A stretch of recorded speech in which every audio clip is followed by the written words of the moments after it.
What if we're not the first? What if long before pyramids, before bones, before language itself, this planet carried another story, one written in forgotten stone, washed away by oceans, and folded beneath mountains so old we stopped asking who built them? Maybe we are not the beginning. Maybe we are just the next ones who forgot. Tonight, we're not just going to sleep, we're going to sink through deep time. Through layers of silence, through the dust of vanished ages, into a question that still echoes beneath our feet. Were there civilizations before humans on Earth? And if so, where did they go? What did they leave behind?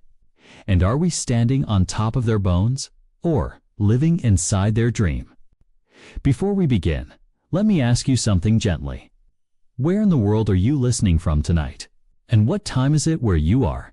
Let that question float as we begin the descent. What if we're not the first? Not the first to build, to wonder, to try. Not the first to dream of stars, or carve meaning into stone. What if we are simply the last echo of a story that began and ended? Long before us, we think of civilization as something recent, something young, barely out of its cradle. But Earth is not young. It has been breathing for over 4 billion years, and most of that time, no one was watching, or so we believe. Yet there's a silence beneath our assumptions, a silence that doesn't deny our history. It just asks whether it is complete. We've measured time in bones. We've called progress a line. But maybe it's a spiral, or a circle, or something else entirely. Because what if there was another civilization, not human, not alien, but earthly, that rose before the story we know? It would have to be buried deeply, not just by soil and stone, but by time, by pressure, by heat, by the slow grinding of Earth reshaping itself.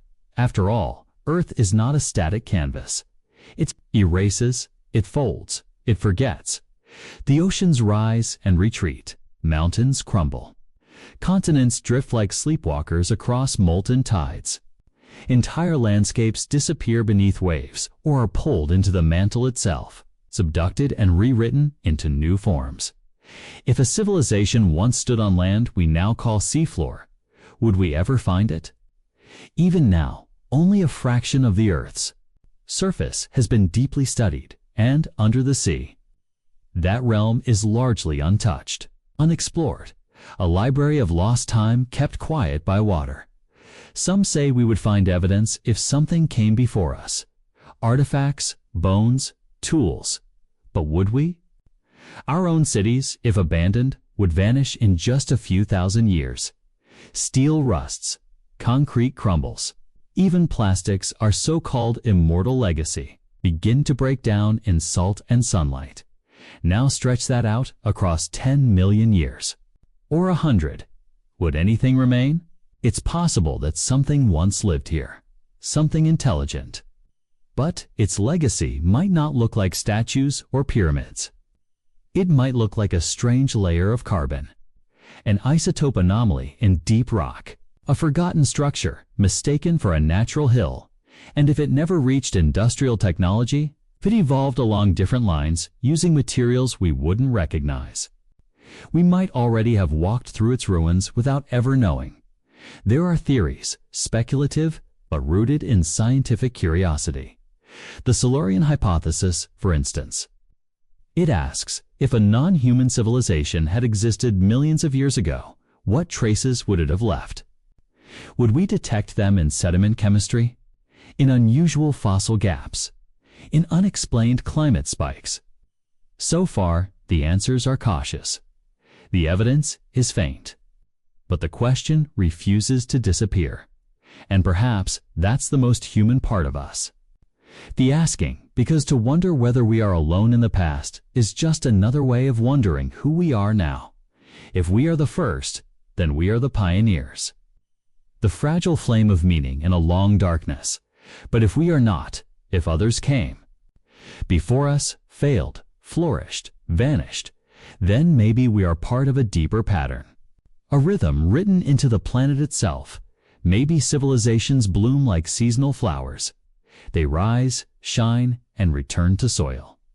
Not because they fail, but because they are part of Earth's breathing. And in that view, we are not above nature. We are not different.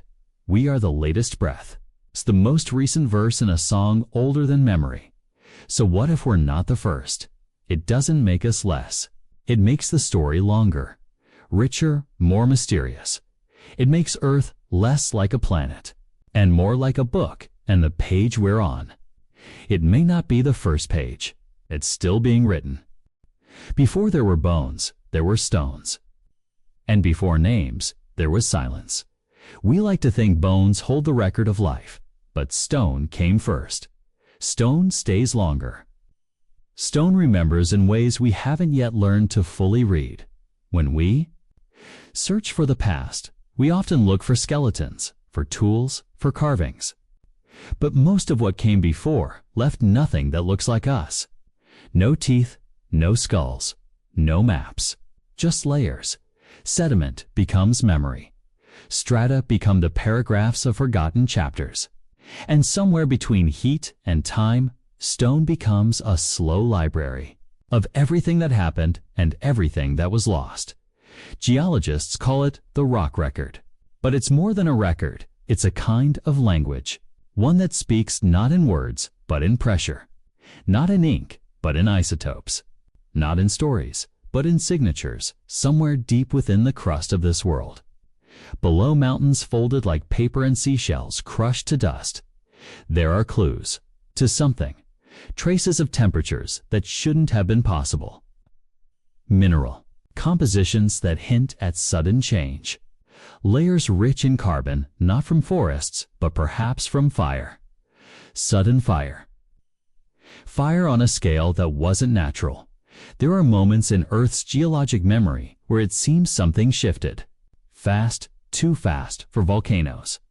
Too strange for asteroid strikes. And we're still asking why. We find layers where the atmosphere suddenly changed, where heavy metals appear out of place, where oxygen levels plummet, then spike, where life almost ended, or maybe did for someone. But stone doesn't explain. It doesn't argue. It just waits. And so we dig, and we test, and we listen. If there was a civilization before ours, if something once stood here that rose from biology into complexity, then stone is the witness. It may not show us what they looked like, but it might show us when they changed their world. Just as we are changing ours now. Some scientists study isotope ratios, carbon, oxygen, sulfur, looking for anomalies. Spikes that could mean combustion. Shifts that suggest machines. Atmospheres that weren't shaped by forests, but by cities. This kind of evidence is delicate. It's debated. It can be misread. But it remains quiet, enduring. And there's another mystery. The missing time. Entire stretches of Earth's record have been eroded, subducted, vanished. Not by accident, but because that is Earth's nature. It forgets by design. It recycles. Memory, it breaks down continents the way forests compost leaves, slowly, inevitably, until all that's left is possibility. But every now and then, a fragment survives. A tiny hint, a remnant of heat, an unusual stone, a pattern that doesn't belong. Sometimes a rock seems carved, but by what? Sometimes a layer seems burned, but how? And in the quiet between those questions, the mind begins to wander. Because the more we learn about geology, the more we realize the ground beneath our feet is not just structure. It's story. The earth is not still. It is not flat. It is not young. It is an engine of forgetting and remembering. And every stone we hold might be more than mineral. It might be metaphor, a piece of something once alive, once meaningful, once chosen. So before we look for cities, before we dream of buried statues and ancient streets, maybe we begin with the stone, with the folds in the mountains. Sand turned to shale. With the iron oxidized in layers no one understands. Because stone was here before language. And long after language ends, stone will still remain. And perhaps one day someone else will read it. And they will ask the same thing we're asking now: who came before? There are objects that shouldn't exist, and yet, they do. Scattered across the globe are relics that seem to mock our understanding of human history. Items so baffling and so anachronistic that even the most skeptical archaeologists hesitate before offering an explanation. They are known as parts out of place artifacts, and, if you're listening closely, you can hear the soft rattle of their presence beneath the layers of earth and time. In this chapter, we'll slowly drift through the twilight zone of forgotten relics, impossible technologies, and the quiet possibility that someone else was here before you, as someone intelligent, advanced, and now completely gone. We begin with a small metallic sphere. It was discovered in South Africa, deep within a mine known for its ancient rock layers, rock estimated to be over 2.8 billion years old. The spheres are perfectly round, with precise grooves etched around their circumference, as if machined. Some are made of a nickel-steel alloy, not known to occur naturally. The miners called them Klerksdorp spheres. And for decades they've sat in museums and private collections, baffling geologists and sparking endless speculation. If nature made them, how did it etch such flawless symmetry? And if they were made by hands-shaped metal 2 billion years ago? From South Africa, we float gently to Russia, where in 1991, tiny, screw-like artifacts were discovered along the banks of the Narada River, microscopic in size, and composed primarily of tungsten, a metal with an extremely high melting point. These miniature coils appeared embedded in rock strata thousands of years old. Scientists studying them couldn't explain their structure. Some of them resembled advanced components, like nanotechnology, far beyond anything ancient cultures should have had access to. Were they fragments from a much older civilization? Or are we simply misreading the natural randomness of minerals? And then there's the Antikythera mechanism, a name that whispers across archaeological circles like the riddle it is. It was found off the coast of Greece, pulled from a shipwreck more than 100 years ago. At first, it looked like a clump of corroded bronze. But under careful restoration, gears began to emerge, interlocking wheels, rotating dials, a mechanism far more advanced than anything else known from the same era. In fact, this device, which scholars now agree is at least 2,000 years old, is considered the world's first analog computer. It could track the movements of the sun and moon, predict eclipses, and even model the irregular orbits of the planet's knowledge that we thought humans only began to understand much later. And yet, here it was, resting on the seabed like a relic from an alternate timeline. A shadow of forgotten genius. But perhaps more unsettling are the hammer and the footprint. In Texas, embedded in Ordovician stone over 100 million years old, a hammer was found, encased in rock, the handle partially turned to coal. And while skeptics argue over geological anomalies, the iron head of the hammer remains curious, its composition, unlike modern steel. Too pure to be natural, too deliberate to be dismissed. And if the hammer wasn't strange enough, there's a footprint, fossilized, human-like, but also nestled deep in rock layers, dated far before humans were supposed to walk the earth. The so-called Paluxy prints challenge the linear story we tell ourselves about history. They suggest, perhaps uncomfortably, that there may have been episodes of intelligence long before ours, stamped briefly into the record before vanishing. Completely now we drift toward India, where texts older than time whisper strange things. The ancient Sanskrit epics speak of flying machines, crafts that roamed the skies powered by mercury engines, engaging in battles above ancient cities. And while it is easy to pass such tales off as metaphor or myth, the details in these texts are often so precise, so technically vivid, that some researchers wonder whether they're memories, not myths, preserved across generations. Blurred by time, but rooted in some reality now buried. There's even an ancient manual, the Vaimanika Shastra, which describes these machines in alarming detail, diagrams, instructions, mechanisms, all allegedly channeled or remembered from a long-lost technological age. Could it be that myths are just memories wrapped in poetry?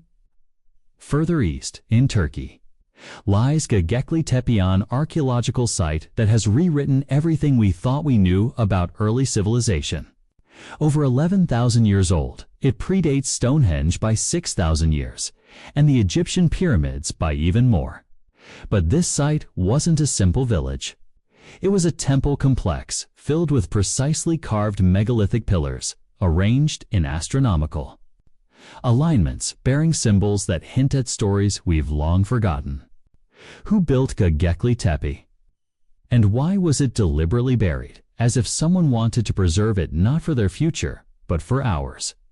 This is the real problem with out-of-place artifacts. It's not that they simply exist, it's that they refuse to fit neatly into our timelines.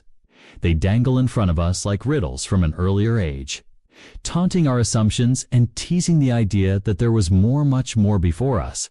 And perhaps the most humbling part is that we've barely scratched the surface. Our planet is over 4 billion years old. Human history, as we tell it, spans only a few thousand years. That's a paper-thin slice of geological time. The odds that nothing came before us are shrinking. It raises a disturbing possibility. What if the great civilizations of the past didn't simply fall, but were erased by floods, by fire, by ice, or by time itself? What if the rise and fall of intelligent life is not the exception, but the pattern? What if we are merely the latest story told in the language of skyscrapers and satellites suspended briefly before the page turns again? And so, these artifacts become more than curiosities. They become quiet messages, hammers locked in stone, machines lost in oceans, footprints stamped into time, all whispering, "You are not the first." Perhaps one day someone will find our ruins, our strange alloys, our plastic relics, our fallen cities, and wonder who we were, what we built, why we vanished, just as we now wonder about those who may have walked this world long before us. Imagine walking through a dry, windswept desert, sand whipping gently across your feet, the sun suspended high in the sky like an ancient eye watching from above, ... And then, quite suddenly, buried beneath your step, you uncover something that doesn't belong. Not a fossil, not a shard of pottery, not even bones, ... but a map carved in stone, impossibly detailed, strangely familiar, and unmistakably ancient. It's known as the Piri Reis map, discovered in 1929 in a forgotten Turkish palace. This leather map fragment was drawn in 1513 by Ottoman admiral and cartographer Piri Reis. What set it apart from the other navigational relics of the era wasn't just its age, nor its artistry, but what it seemed to show a glimpse into a world lost to time. A world we shouldn't have known, because among the expected coastlines of Europe, Africa, and South America, the map appeared to depict the coastline of Antarctica hundreds of years before the icy continent was officially discovered, and more than 300 years before it was mapped. But stranger still, it didn't show Antarctica covered in the ice sheet we know today. It showed a more temperate terrain, as if seen in an age long before the ice took hold. And so the question emerges, quietly but insistently: how could a 16th century mapmaker depict a continent no one had seen, unless the knowledge came from someone else, someone before? As we gently sink into this chapter of hidden traces and forbidden maps, allow yourself to drift through the shadows of history, where forgotten knowledge may have whispered across the sands of time, and where the remnants of an older world occasionally faintly, emerge through cracks in the one we know. The Piri Reis map wasn't the only anomaly. There are other maps, like the Orensfy map from 1531, showing a landmass strikingly similar to a deglaciated Antarctica, or the Boischet map of 1737, which shows mountain ranges and river valleys beneath the ice that modern satellite imaging confirmed only centuries later. These weren't lucky guesses. In fact, the precision of some of these antique maps, particularly their use of longitude, is unnerving. Because accurate longitude calculation requires a marine chronometer, which wasn't invented until the 18th century. And yet, there it was. Is it possible that these cartographers were not working alone? That they had access to older source materials passed down, perhaps copied from civilizations that charted the globe long before ours even began? Some scholars believe so. One theory suggests that these maps were based on a now-lost library, ancient scrolls or stone records that survived through fragmentary channels, only to be partially copied and eventually compiled by medieval and Renaissance scholars. Another, more speculative theory hints at something even more radical: the existence of an advanced maritime civilization during the Ice Age, long before the rise of Egypt, Sumer, or Mesopotamia. A civilization with knowledge of astronomy, geometry, and seafare, whose legacy was all but erased by a global cataclysm. Could the echoes of that forgotten world have survived? Through maps, the idea seems fantastical. But then again, history is full of things once considered fantasy. Take, for instance, the ruins of ancient Troy, once dismissed as a myth from Homer's epics, until a 19th century amateur archaeologist dug beneath the soil of Hisarlik and found the crumbled stones of the city. Or consider the city of Heraklion, thought to be purely legendary, which was eventually found, drowned and sleeping, beneath the murky waters off Egypt's coast. Perhaps the past isn't lost, but simply hidden. Now, let's zoom out for a moment. High above Earth, imagining yourself floating silently in orbit, watching the coastlines of continents as they drift slowly under clouds. The planet seems timeless, but it's anything but. Continents shift, oceans rise, civilizations bloom and vanish. And in that motion, in that endless shifting of land and memory, what might we have forgotten? The maps, these silent, aging relics, may be more than just navigational tools. They may be messages, clues from a time when humans, or perhaps something very much like us, were looking at the same stars, plotting coastlines, and leaving behind blueprints for a world we no longer recognize. Of course, not everyone agrees.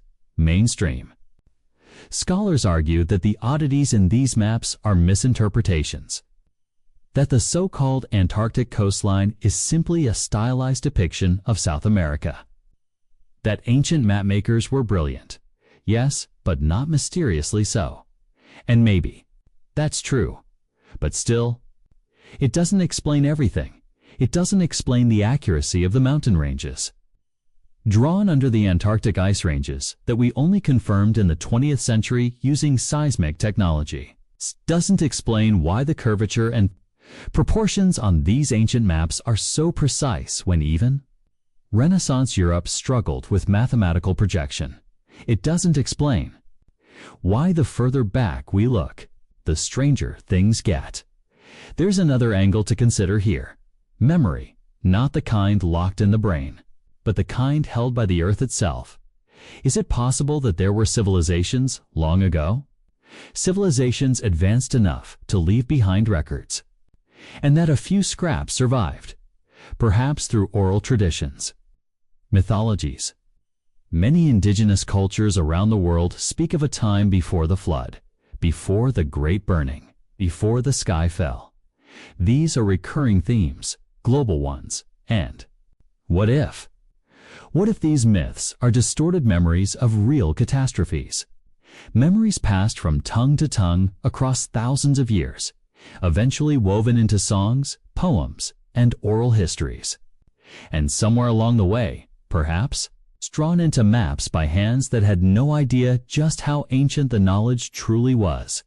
As you drift now into a softer state of thought, imagine standing before one of these ancient maps. Not in a museum, but in a stone hall somewhere deep underground. Perhaps you're holding a torch. The walls echo with quiet, and there's a strange sense of reverence in the air. You trace the lines with your fingers, coastlines, rivers, mountain ranges, then, suddenly, a place you recognize. And yet, it's not supposed to be there. What if maps like these are not anomalies, but fragments of a larger puzzle? A puzzle that suggests Earth has been mapped not once, but many times by hands we've long forgotten.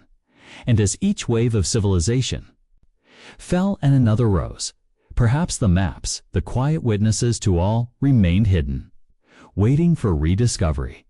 We often think of time as a straight line, a forward march. But what if it's more like a spiral? What if knowledge doesn't simply accumulate, but loops, disappears, and resurfaces? In that case, maybe we're not the first. Maybe we're not even the smartest. Maybe we're just the latest to hold the pen, sketching maps on old parchment. While somewhere, deep in the vaults of memory and stone, the Earth quietly remembers all the ones that came before. And so, as this chapter fades into a gentle hush, let us carry this thought with us, that perhaps, somewhere, hidden in the sands, or sealed beneath the ice, a forgotten cartographer once looked at the same stars, carved the same lines, and tried, just like us, to understand where they were, and who they were. And maybe, just maybe, they succeeded, but we forgot. We often think of machines as distinctly modern. Iron and steel, ... plastic and code. Yet, what if the idea of machines' tools so complex they imitate thought? Function, and even intention had once existed long before our current concept of technology ever formed. Not machines in the form we know them, not engines or silicon boards, but strange artifacts, built with knowledge that doesn't fit our timeline. Gears embedded in stone, cogs surrounded by fossilized coral objects that hint at something more than mere coincidence. One of the most haunting examples remains the Antikythera mechanism, discovered off the coast of Greece in a sunken Roman shipwreck, an intricate device over 2,000 years old, seemingly capable of predicting astronomical positions and eclipses, as well as the cycles of the Olympic Games. For decades, it was thought impossibly an anomaly, too advanced, too early. But what if it wasn't early? What if it was late? What if it was the last surviving echo? A mechanical whisper from a culture far more ancient than any we've known. A culture that had once mapped the stars, not with telescopes, but with memories passed down from those who came before. Let your mind drift through that possibility. Imagine a civilization so ancient its machines were not built from metal, but from bioorganic materials, from forgotten elements, things that decayed long before we arrived. Machines that left behind no trace but a few myth-wrapped stories carved in temple walls and desert sands. We often dismiss mythology as imagination. But again and again, myths speak of talking stones, flying chariots, beings who arrived from the sky, and objects that could move by themselves. Is it metaphor or memory? If a machine could survive, if it could speak, what would it tell us? Would it warn us of collapse, or whisper the story of a time when the earth hummed with the quiet rhythm of advanced minds long gone? Consider this: in remote caves and forgotten tombs, we find symbols we cannot translate, patterns that defy the known scripts of humanity. Some seem oddly schematic, almost ... instructional. Could it be that these are not just drawings, a teed, knowledge, an ancient operating manual we no longer have the hardware to read? And perhaps we've even found the machines but failed to recognize them, mistaking technology for naturally shaped stones or religious idols, or simply misplacing them in the vast museum of human misunderstanding. The real question isn't why haven't we found them, but what if we already have and didn't? Understand what we were looking at? As you breathe slowly now, let that question echo in your thoughts. What if ancient machines still rest beneath our feet, sleeping, waiting, or worse, broken beyond repair? Their messages lost, like echoes swallowed by the deep sea. What kind of civilization leaves behind no skyscrapers, no satellites, no plastic waste, only silence and the faint shadow of a blueprint drawn in myth? Close your eyes and try to imagine their machines. Not clunky, not loud, but subtle, attuned to the energy of the planet, designed not to dominate nature, but to live in resonance with it. What if their machines didn't just run, but dreamed? And what if, tonight, somewhere deep beneath the crust of the earth, one of them still does?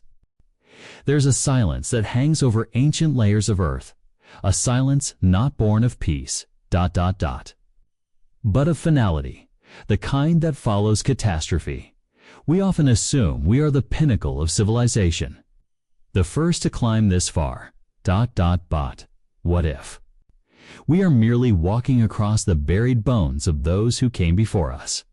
Civilizations that rose not once, but perhaps many times, only to be wiped away, folded back into the soil, erased not by time, but by violence, by flood, by fire, by impact, by something beyond their power. Let's slowly trace our fingers through the volcanic ash and the deep sea clay and the shifting tectonic plates to see what they've been hiding, because sometimes the clues of ancient advanced life don't disappear. They sink. Imagine a civilization thriving near a coastline with a deep knowledge of astronomy, agriculture, and the sea. Then imagine a sudden deluge, walls of water triggered by a shifting polar cap or a meteor strike. Within hours, gone. Their structures swept into the ocean. Their people scattered or drowned. Their history smeared into the sediment. In places like the North Sea, there are traces of a lost land known as Doggerland, once a vast, fertile bridge connecting Britain to mainland Europe. Now it lies underwater. Bones, tools, even entire forests have been discovered beneath the sea floor. Scientists believe it was flooded around 8,000 years ago by a sudden tsunami slide, the Storgass slide, triggered by an underwater landslide near Norway. But what if? That wasn't just the loss of scattered tribes, but of an entire unknown culture. One that had begun to write, build, maybe even understand the stars. Their remnants could be buried under hundreds of meters of mud, hidden, waiting, farther south. In the Aegean Sea lies the island of Santorini, once home to the Minoan civilization. In 1600 BCE, one of the largest volcanic eruptions in human history tore the island apart. Ash blanketed the region. Some say it gave birth to the myth of Atlantis, a city swallowed by the sea in a single day. The Minoans were highly advanced, with paved roads, multi-story buildings, complex plumbing, all 3,500 years ago. If such an advanced society could be lost so completely, how many others might have vanished before them? Ones that left behind. No stone temples, no bronze tools, only unmarked ruins, overgrown and mistaken for geology. In Central America, thick jungle hides more than vines. Some aerial surveys using LiDAR laser scanning have revealed massive networks of roads, pyramids, and cities buried under dense canopy. Whole civilizations forgotten, unseen until recently. These discoveries remind us, nature reclaims. What we forget, that if a society left behind structures made of wood or clay, or even biodegradable composites within centuries, they could vanish entirely. But there's more than vegetation to worry about. Consider the power of ice during Earth's last glacial maximum. Massive ice sheets stretched over much of the northern hemisphere. Beneath kilometers of crushing ice, anything, cities, machines, artifacts, would have been pulverized, scraped off the surface like dust on glass. Even concrete wouldn't survive that weight. So if a civilization had existed during a warm period over 100,000 years ago, and the ice came again, what would be left of them? Maybe nothing but a curious anomaly in the geological record, a sudden spike in certain isotopes, or a strange layer of chemicals easily dismissed as natural variation in Antarctica. Some scientists speculate that the frozen continent once hosted temperate ecosystems, even forests. Some fringe theories suggest the possibility of human-like activity there before it froze. While most of this is speculative, it raises a haunting point. If evidence did exist under Antarctic ice, we wouldn't see it, not for thousands of years. Even asteroid impacts, rare but catastrophic, have left strange scars on Earth. The Younger Dryas impact hypothesis, though controversial, suggests that around 12,800 years ago, a comet or meteor fragment struck Earth, triggering massive wildfires, climate shifts, and perhaps the end of proto-civilizations. If true, it might explain the sudden collapse of emerging cultures, the abrupt changes in climate, and the strange black mat layer, a thin band of carbon-rich material found across continents, dating to that very time, and still. We continue digging, finding more than we expect. In India's Gulf of Kamhit, marine researchers discovered what appeared to be structures' geometric formations, resembling roads and building foundations lying 120 feet below the ocean surface. While debates continue about their origin, the possibility that they are man-made and more than 9,000 years old shakes our linear sense of history. In the Sahara Desert, once a lush green savanna, satellite imagery has revealed ghost rivers, forgotten lakes, and signs of habitation stretching back tens of thousands of years. Buried beneath dunes, perhaps, are the bones of cities lost to sand. The wind erases more than memory. And then there's the Amazon, long thought to be wild and untouched. Recent research has uncovered vast engineered landscapes, including geometric earthworks, canals, and city layouts, all swallowed by rainforest. These weren't mere scattered tribes. They were planners, builders, farmers, entire cultures capable of transforming the jungle. And again, nearly gone from the record. All of this leaves us with a question that echoes through time. Are we truly the first civilization capable of transforming the Earth? Or just the latest? We look up at the stars and wonder if anyone's out there. But maybe the bigger mystery is beneath us, under rock and water and time. Maybe the real alien worlds are our own forgotten pasts. Civilizations don't always end in fire or war. Sometimes they end in silence, and that silence can stretch so long we forget they ever spoke at all.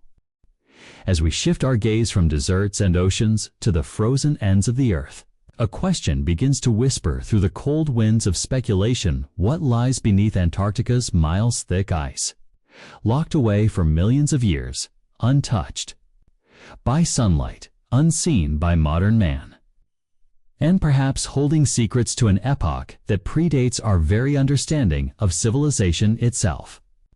Antarctica wasn't always the icy tomb we know today, was once part of the lush supercontinent Gondwana, covered in temperate forests and teeming with life, slowly drifting southward through the ages until it was sealed beneath layers upon layers of glacial silence. Yet what if, in that ancient warmth, a civilization once flourished, quietly rising and falling long before humanity's known ascent? And if so, then what remnants of their existence still remain beneath the crushing frost, waiting for the ice to melt or for brave souls to uncover their forgotten legacy? In 2001, scientists discovered a vast subglacial lake named Lake Vostok beneath over 2 miles of Antarctic ice. stretching more than 250 kilometers long, untouched by surface air or life for at least 15 million years, and the thought alone stirs a curious unease because when Russian researchers began drilling into its depths, they reportedly encountered magnetic anomalies and unusual thermal readings that led some to wonder. Are we just scratching the surface of something far stranger, perhaps something manufactured, not just geological? While mainstream science maintains that these anomalies are likely natural, the theory persists in fringe circles and among rogue scholars that Antarctica may be the last resting place of a lost global civilization. Perhaps even the fabled Atlantis itself, its architecture encased in glacial crypts, its knowledge buried in permafrost, and its downfall mirrored in our own blind march forward without remembrance of the civilizations that may have come before. Satellite imagery has only added to the mystery. Observers have pointed out angular formations beneath the ice, long lines too straight to be natural ridges, possible pyramid-like structures whose geometry defies the chaotic randomness of nature. And while skeptics dismiss these as pareidolia, the brain's tendency to find patterns where none exist, the question still lingers. What if they're not just illusions, but remnants of a forgotten city that once sat at the heart of an ancient world? In 2016, a team of British scientists scanning subglacial landscapes detected what they called manifold rift structures deep beneath the icy crust, too symmetrical to be easily explained, with speculation briefly surging that these could be remnants of artificial corridors or halls, eroded by time yet preserved by the protective grip of eternal ice again. There's no proof, and science urges caution. But the very fact that these formations exist invites a thrilling discomfort. If our ancestors never ventured here, then who did? We often assume that ancient civilizations must have left behind visible monuments, stone ruins, hieroglyphs, roads etched into landscapes. But what if their legacies lie in materials now eroded, or in technologies we cannot yet recognize as artificial because we lack the context to see them for what they truly are, much like a caveman would fail to recognize a circuit board not as a rock, but as a relic of power, knowledge, and function far beyond his understanding. The secrecy surrounding Antarctica doesn't help quiet the storm. Multiple nations hold territorial claims, yet access is heavily restricted, with military bases camouflaged as scientific stations and large areas off limits to independent explorers, leading conspiracy theorists to ask a chilling question: is there something under the ice that we're not meant to find? Or is it simply a barren wasteland, more valuable as a mystery than a map? Consider the 1938 Nazi expedition to Antarctica, under the guise of scientific research, which led to speculation that they discovered something of great interest beneath the surface. Something worth returning to in secrecy, though no credible evidence supports this theory. It continues to fuel narratives of hidden truths and suppressed discoveries, especially when combined with post-war American operations like Operation High Jump, which deployed thousands of troops to Antarctica under a thin veil of training exercises. Some believe ancient artifacts have already been recovered from the ice, quietly stored in shadowy institutions, too anomalous to explain, too controversial to disclose. Items that defy carbon dating, carved with symbols we do not recognize, composed of alloys not native to known human metal or jand. While these stories remain in the realm of myth, it's important to remember that many past impossibilities have eventually become truths once denied by the limits of their time. So, what would it mean if we unearthed evidence of a pre-human civilization beneath the Antarctic ice, a city frozen mid-collapse, tools fossilized in frost, chambers that echo with forgotten science? Would we rewrite the timelines of history, or bury them again to preserve the illusion of human uniqueness?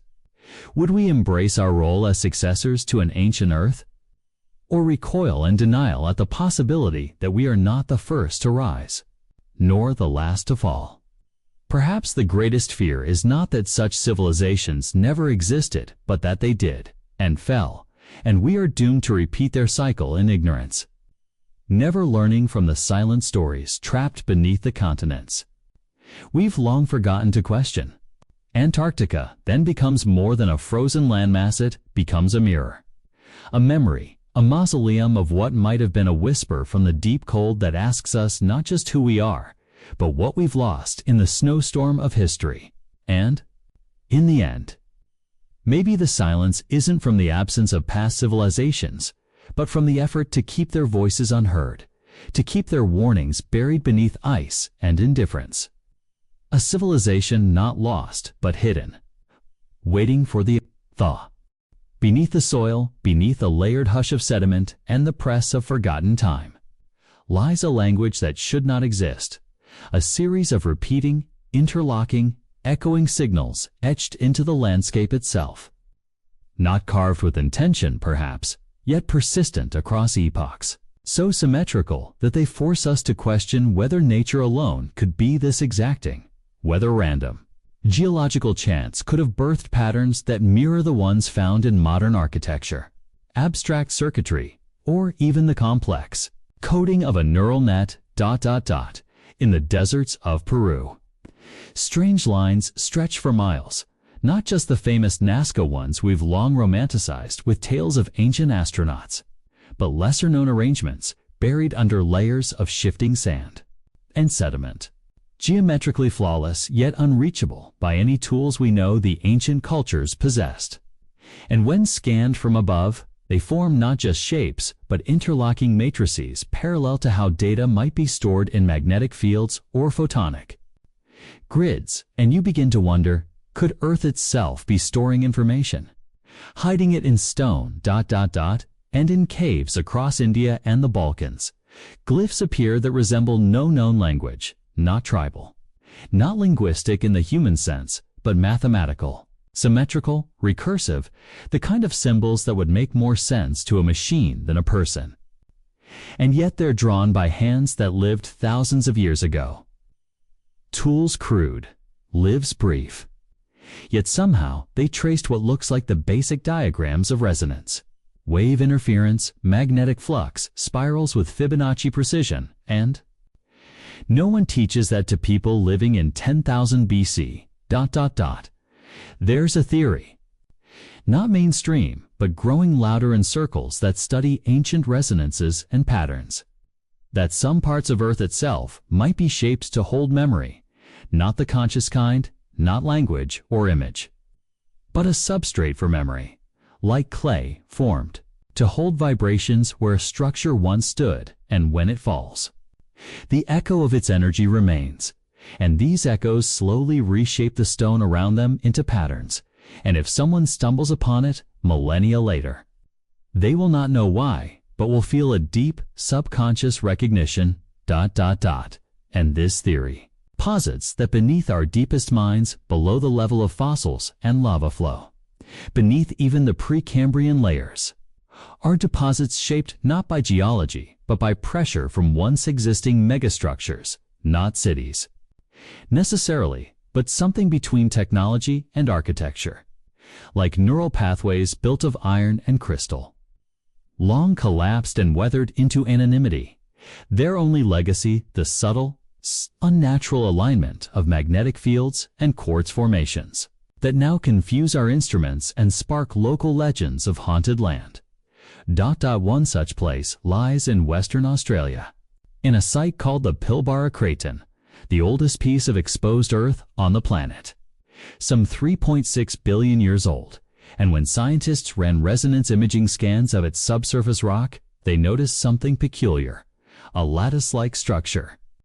In the mineral alignment, far more orderly than anything produced naturally. And though officially attributed to thermal shifts and tectonic stress, independent researchers have pointed out its shocking similarity to silicon wafer patterns used in our modern microchips. Now imagine a civilization not of stone, but of resonance, not of cities, but of frequencies, a culture that did. Not build temples, but tuned entire mountain ranges to hold their collective consciousness, to echo it into the future like a vibrating tuning fork embedded in time, hoping one day another sentient life form would hear the vibration. Trace the pattern and understand that they were not the first, and they were not alone. ... But what if these signs, these ancient codes, were not made for us at all? What if they're not remnants of past civilizations, but messages for the Earth itself, feedback loops to regulate the temperature? The tides, the core, and the beings that left them behind didn't perish but moved on, leaving Earth to gestate until the next intelligent life arose. And then they would return. ... And in that line of thought, we drift into the idea that civilizations may not just rise and fall, they may rotate, as if Earth itself has epochs, not just of species, but of sentient templates like different programs running on the same ancient hardware. Some carbon-based, others perhaps crystalline, some walking, some swimming, others existing purely in fields of electromagnetic memory, like ghosts encoded into space-time, replaying their final hours whenever the stars align just right. ... These anomalies, the repeating stone spirals in New Mexico, the aligned dolmens in Korea, the 12-degree offset stones in Ireland and Japan, they don't speak in words yet. Their geometry transcends culture, transcends language, and that in itself might be the message. We have been here, we've left no face, no name, only pattern. Because pattern survives where flesh does not. ... And you begin to see the world differently. Not as chaos occasionally giving rise to order, but as order occasionally disrupted by chaos, as if something far more ancient and intelligent than we can grasp is whispering to us through dirt and crystal, asking not to be remembered, but to be noticed. ... And the question that lingers as your eyes close and your mind slips deeper into stillness is no longer were we the first, but rather, what are we failing to notice now that will become obvious only when we are gone? Long before GPS satellites pierced the skies and digital maps guided our every step, ancient mariners charted the world using something else: intuition, memory, and what appears to be knowledge they should never have had.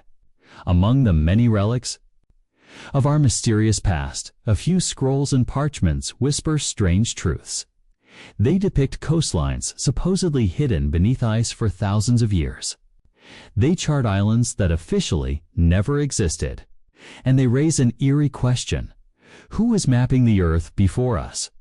Let's begin with one of the most baffling examples: the Piri Reis map in the year 1513. An Ottoman admiral named Piri Reis created a map of astonishing complexity and accuracy. He claimed it was based on much older charts, some said to be from the time of Alexander the Great. What's peculiar is not just the craftsmanship, but the coastline it depicts, the northern edge of Antarctica. The problem is, Antarctica wasn't officially discovered until 1820, and even more strangely, the Piri Reis map seems to show it ice-free. According to conventional science, the last time Antarctica's coast could have been observed without ice was over 6,000 years ago. Which leaves us wondering, how did a 16th century admiral chart something no one of his time could have possibly seen? It's not alone. The Orontius Phineas map, created in 1531, also shows Antarctica without its icy shroud, complete with mountain ranges and river systems that modern science wouldn't discover until aerial surveys in the 20th century. The detail is so accurate that even skeptical scholars struggle to explain it. Was it guesswork? Artistic liberty? Or is it evidence that someone, some forgotten seafaring civilization, once traveled to the ends of the earth and recorded what they saw long before the ice returned? Another map, less well known but equally strange, is the Zeno map. Drafted in 1558, it shows parts of Greenland and the Arctic in ways that defy the navigational limits of the time. There are hints of land masses, fragments of now submerged islands, perhaps that don't match anything we see today. Could sea levels have changed? Could lands have shifted? Or are we looking at echoes of a world that once was and has since been erased? Consider this, ... Throughout history, we've been taught that early civilizations were primitive, unable to cross vast oceans or precisely measure geography. But what if they weren't? What if these maps are leftover survivors of an older world, one that collapsed, leaving only scattered artifacts behind? A world of early astronomers, navigators, and cartographers whose tools and techniques vanished when their culture did. Some theorists even suggest these maps are more than geographical. They might be records of Earth as it once was. Before pole shifts, before floods, before ice covered the poles. If so, that would make them time capsules. Tiny windows into a world we've never known, but perhaps once lived in. And it's not just maps that carry these strange hints. Across multiple continents, ancient petroglyphs and carvings appear to show advanced knowledge of the stars and of global geography. In Peru, lines carved into the earth stretch perfectly for miles visible only from the sky. In Egypt, some carvings seem to show objects resembling globes and cross-sections of land. Were these ancient people documenting the world from above, or simply imagining it? The deeper you look, the more you realize the past is not as simple as we were told. And these ancient maps, they seem to speak to a level of sophistication that challenges the timeline of history, but perhaps even stranger is what these maps omit. Many of them show the world with eerie clarity, yet they don't include major landmarks that should be there, like Japan, parts of the Americas, or large inland mountain ranges. Could this mean they were based on even older maps from a time before these regions were explored or even formed? Or were the coastlines so different back then, due to shifting plates or rising seas, that the geography itself has changed? This invites yet another haunting possibility, that the Earth we know today is not the same Earth that existed thousands of years ago. That ancient mapmakers weren't just recording the land, they were preserving the memory of a different world. Scientists have tried to debunk the mystery by suggesting these maps were accidents, that they resemble real coastlines only by chance. But chance doesn't explain the precision. It doesn't explain how features hidden beneath miles of ice were traced centuries before we had radar. It doesn't explain how multiple, unrelated maps all show similar anomalies. It's easy to dismiss a single coincidence, but when pattern after pattern emerges, when map after map defies logic, then we must ask, is there something we're missing? Or more accurately, something we've forgotten? Perhaps the knowledge of ancient Earth, of its true shape, its climate, its coastlines, was never fully lost. Perhaps it was carried through oral traditions, kept alive by secret navigators or hidden lineages of scholars. And perhaps, in the brief windows between disasters and resets, that knowledge resurfaced, etched into parchment, passed into curious hands, and quietly folded into history. And so, these strange maps become more than historical oddities. They become clues. Fragments of a lost language. Coordinates pointing to a version of Earth not found in textbooks, but whispered in the margins of old charts, buried beneath glacial silence, and scattered across time.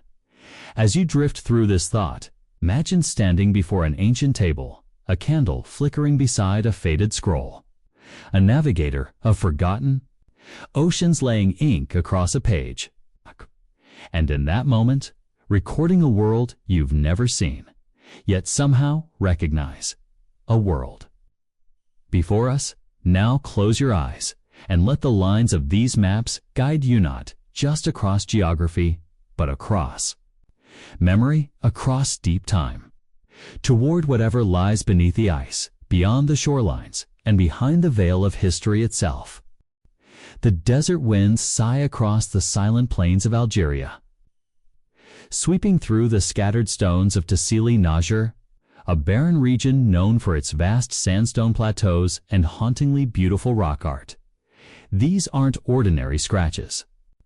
On stone, they are thousands of years old, painted with astonishing skill and detail, and they depict scenes that should not exist. Not in the time frames we believe they were made. There are men in what seem like space helmets floating above the ground.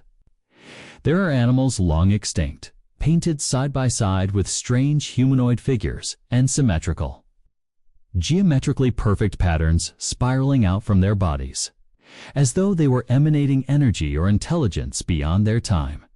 Archaeologists say they're just myths, just symbols, just imagination carved into stone by ancient tribes trying to understand their world. But some researchers and a growing number of curious minds are beginning to wonder whether these stones hold more than memory. Perhaps they hold a warning, a whisper, a fragmented message from a civilization that once stood here. Long before our calendars began counting, and long before our own ancestors even discovered fire, across the world, similar mysteries appear in rock and stone. In the Andes, megalithic structures like Sacsayhuaman are made of boulders so large and so perfectly fitted that even a piece of paper cannot slide between them. The stones are curved and slotted like pieces of a 3D puzzle, fused with such precision that even modern technology would struggle to replicate the feat, especially at the scale seen there. What tools were used? What techniques could have possibly lifted, shaped, and set these stones, weighing many tons each, into such immaculate formations? The official explanation is that they were chiseled slowly by hand using primitive tools. But does that feel like a satisfying answer, or does it feel like we're ignoring something? There are whispers, not from the textbooks, but from the periphery of history, that suggests something far more ancient might be buried beneath the official timelines. That these stone constructions are not remnants of our own early civilizations, but relics of an era even earlier, from a people we've never known, whose history was drowned, burned, or buried by some world-ending event. A forgotten page in Earth's story, overwritten by time, disaster, and the fragile memory of humankind. The Giza Plateau offers another chapter in this silent stone chronicle. While the pyramids themselves have been dated to around 4,500 years ago, some scholars argue that the Sphinx, weathered deeply by rainfall, may be far older. Geological studies suggest patterns of erosion not caused by sand or wind, but by long-term exposure to water, the kind of torrential rain not seen in Egypt since at least 7,000 or even 10,000 years ago. If the Sphinx truly predates the Egyptian civilization, then who carved it and why? Look to Göbekli Tepe in Turkey, the world's oldest known temple complex, dated to over 11,000 years ago. Its discovery rewrote archaeology's understanding of when complex societies could have existed. It wasn't supposed to be there. Hunter-gatherers weren't supposed to build massive stone circles with precise astronomical alignment and intricate carvings. Yet there it stands, not as the beginning of civilization, but possibly as the end of a previous one. Desperately trying to preserve knowledge through stone, before it too was swallowed by time. All across the world, stone is the one material that endures. Wood rots, paper burns, metal rusts, but stone remembers. And perhaps those who came before us knew that.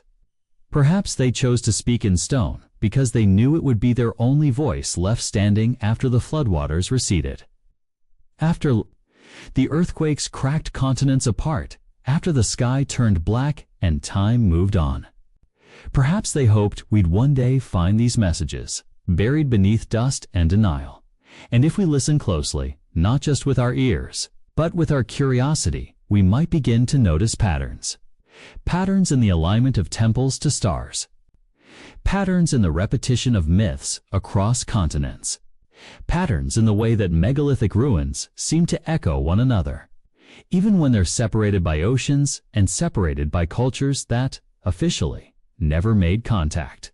The same spirals, the same motifs, the same reverence for the stars, as if a common memory still lingers in the deepest part of human consciousness, passed down through dreams, through instincts, through the stones themselves. Some researchers believe that what we call mythology may actually be a kind of encoded history, a poetic way of remembering because the truth was too vast, too shattering, or too sacred to preserve plainly.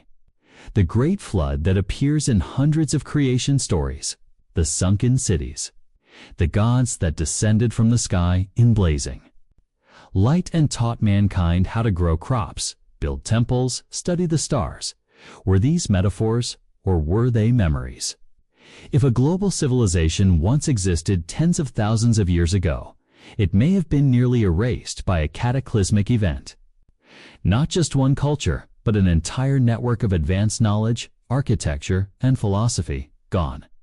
Swallowed by rising seas, shattered by impact events, scattered by shifting tectonic plates. And those who survived, it would be like U.S. after a nuclear holocaust, descendants left with nothing but fragments. Forced to restart, to rebuild, to mythologize what once was.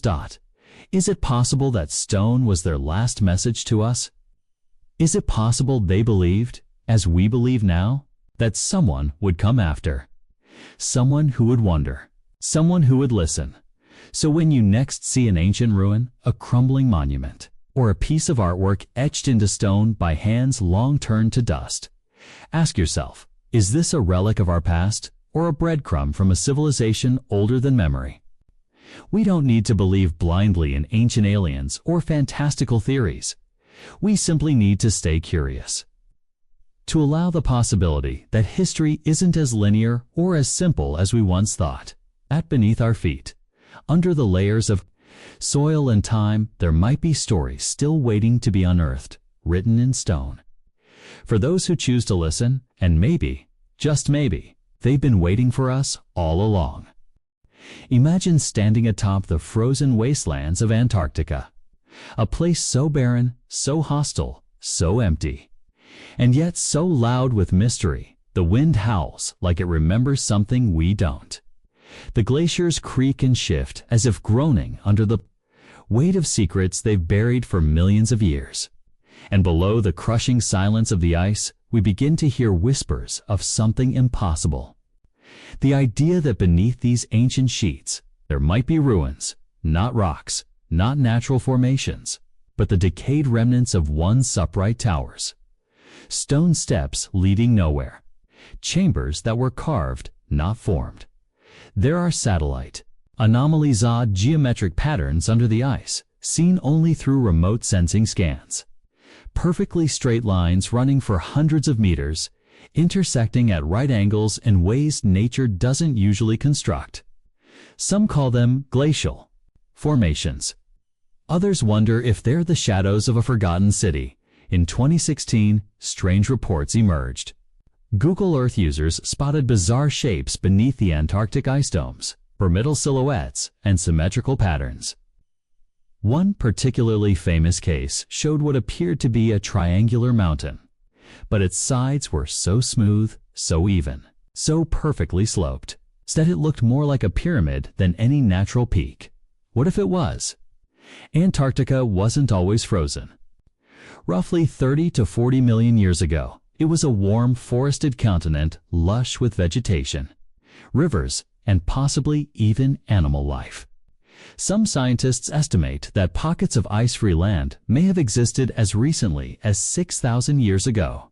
Could a civilization have thrived there in secret isolation, only to be swallowed by ice and time? And if so, why would they build there? Was it out of necessity? Or were they hiding, escaping something? Could Antarctica have once been a utopia shielded by remoteness, unspoiled by external conflict? Consider the Piri race map, drawn in 1513 by an Ottoman admiral. This ancient map bizarrely and accurately outlines parts of South America, Africa, and Antarctica long before it was discovered. More eerily, it shows the continent without its ice covering, which would have been impossible unless the mapmaker had access to ancient knowledge from when the continent was still warm. The mainstream insists this is coincidence, an error of cartography, but too many details line up. Too many errors seem precise. We start to ask questions that history doesn't want us to. Could the builders of this forgotten Antarctic civilization have passed their maps, their knowledge, their warnings down through the ages? Could fragments of their reality have found their way into the stories and myths of ancient sailors? The whispered tales of lost continents. It's not just Antarctica that hides its history in ice. In Greenland and the Arctic Circle, scientists are drilling deeper each year, discovering ancient pollen trapped in the cores. DNA samples that suggest once thriving ecosystems now sealed away under frost. Could ruins lie beneath them as well? What if we're chasing Atlantis in the wrong oceans? What if Atlantis was Antarctica? The very shape of the continent, when viewed from above, has a haunting symmetry. And when overlaid with some reconstructions of Plato's descriptions, some researchers claim striking match circular city layouts. A central peak channels for water, and a surrounding wall system. But there's more. Under the ice, a vast gravitational anomaly has been detected. Scientists believe it may be a massive crater or a buried structure. Not small, this anomaly is over 200 miles wide. If it is a structure, it would dwarf any city ever built. Could this be a megastructure? A stronghold? An ark? We imagine ancient engineers clad in furs and stone masks, carving knowledge into slabs of obsidian, preserving their truths for a future they would never see. We imagine towers of ice and light beacons for the skies sending signals upward. Perhaps not for us, but for someone else or something else. And then we wonder, if this civilization was so advanced, how did it disappear? The ice came quickly, a sudden shift in climate, or something more catastrophic. Some theories speak of a crustal displacement, rapid shift of Earth's outer shell that relocated entire continents in a geological instant. If Antarctica moved southward in one violent moment, that would explain both the sudden freeze and the burial of any civilization in its wake. It would explain the legends of global floods, the sudden extinction events, the confusion in ancient maps.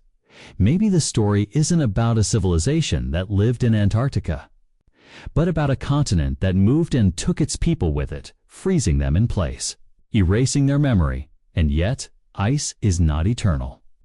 It's melting. Each year, the ice recedes just a little more. Each decade, the buried world beneath becomes more visible to our instruments. More cracks, more mystery, more whispers. What happens when the ice fully retreats? What will we find? Columns or corpses? Scrolls or warnings? And what if we're not meant to find it? Maybe they've sealed their world for a reason. Maybe they knew that. To awaken their past would be to disturb a future they feared. Or maybe they hoped we would. That one day we would hear the whispers under the snow. And remember that we are not the first. What if everything that has happened is destined to happen again?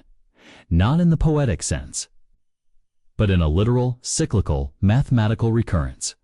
What if the rise and fall of civilizations is not a line, but a spiral, winding through time with uncanny repetition, each loop mirroring the last, until one day it becomes indistinguishable from it? As you lie here, eyes heavy, breath slow, ... Let's drift into the thought that maybe we are not the culmination of progress, but just one iteration of an endlessly looping experiment. We've journeyed through lost technologies, buried ruins, ancient patterns in architecture, and bizarre alignments etched into the earth itself. And now we reach a question that quietly haunts every great mind that has ever studied history. Could we fall ... and rise again? Some scientists have tried to answer this question through a speculative field known as the Silurian hypothesis. named after a fictional reptilian species from Doctor Who. This hypothesis asks a simple question. If an industrial civilization had existed millions of years ago, would we be able to find evidence of it today? The unsettling answer: maybe not. The Earth is a relentless recycler. Tectonic plates subduct, land erodes, skyscrapers collapse into dust. Cities drown beneath rising oceans. And after a few million years, even nuclear waste becomes hard to trace. So what if a previous civilization, one that reached great technological heights, existed not just 10,000 years ago, but 10 million? The odds of finding their plastic, their satellites, their bones would be close to zero, and here's where it gets even more disorienting. What if we are the reboot? What if this version of Earth is not the first to produce machines, megacities, and mathematical minds, but simply the most recent? Imagine, for a moment, another version of you walking under alien stars. In a civilization erased not by failure, but by success that exceeded its bounds. Maybe they, too, discovered the atom, split it, harnessed it, and then vanished into the silence they created. Or maybe they ascended, leaving behind only clues for the curious like you. The myths of Atlantis, Lemuria, Hyperborea. What if they aren't entirely fiction? What if they are cultural memories, flickers of past cycles preserved in oral tradition like echoes in a canyon, diminishing with each telling, but never quite fading?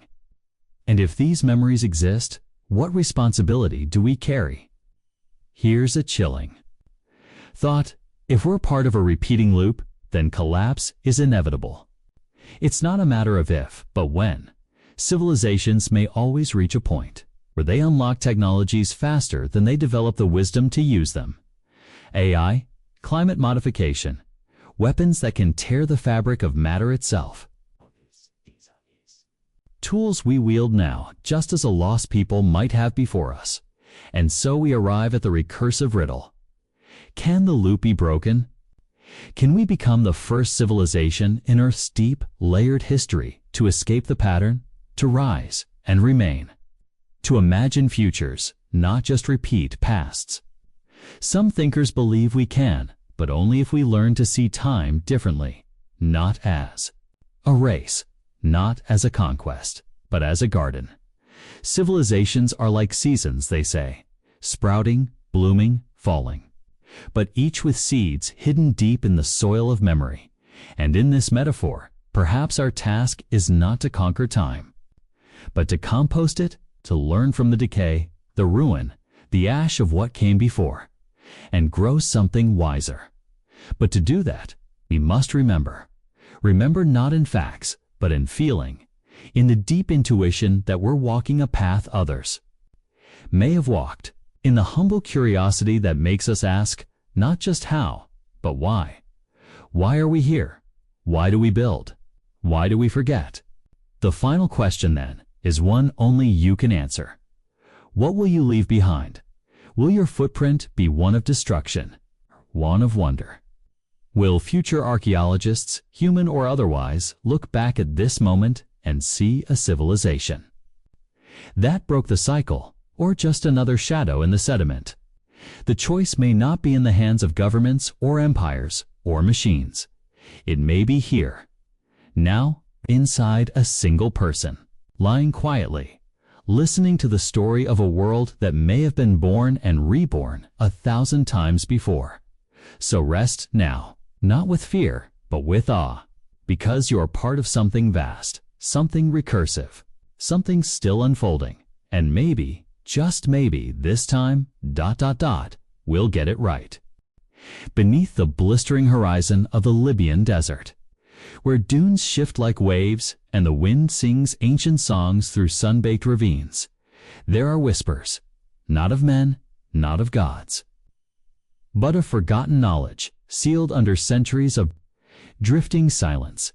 Some say the Sahara was not always a desert. Once, in a time before memory, it may have been green and filled with life, dotted with lakes, rivers, even cities.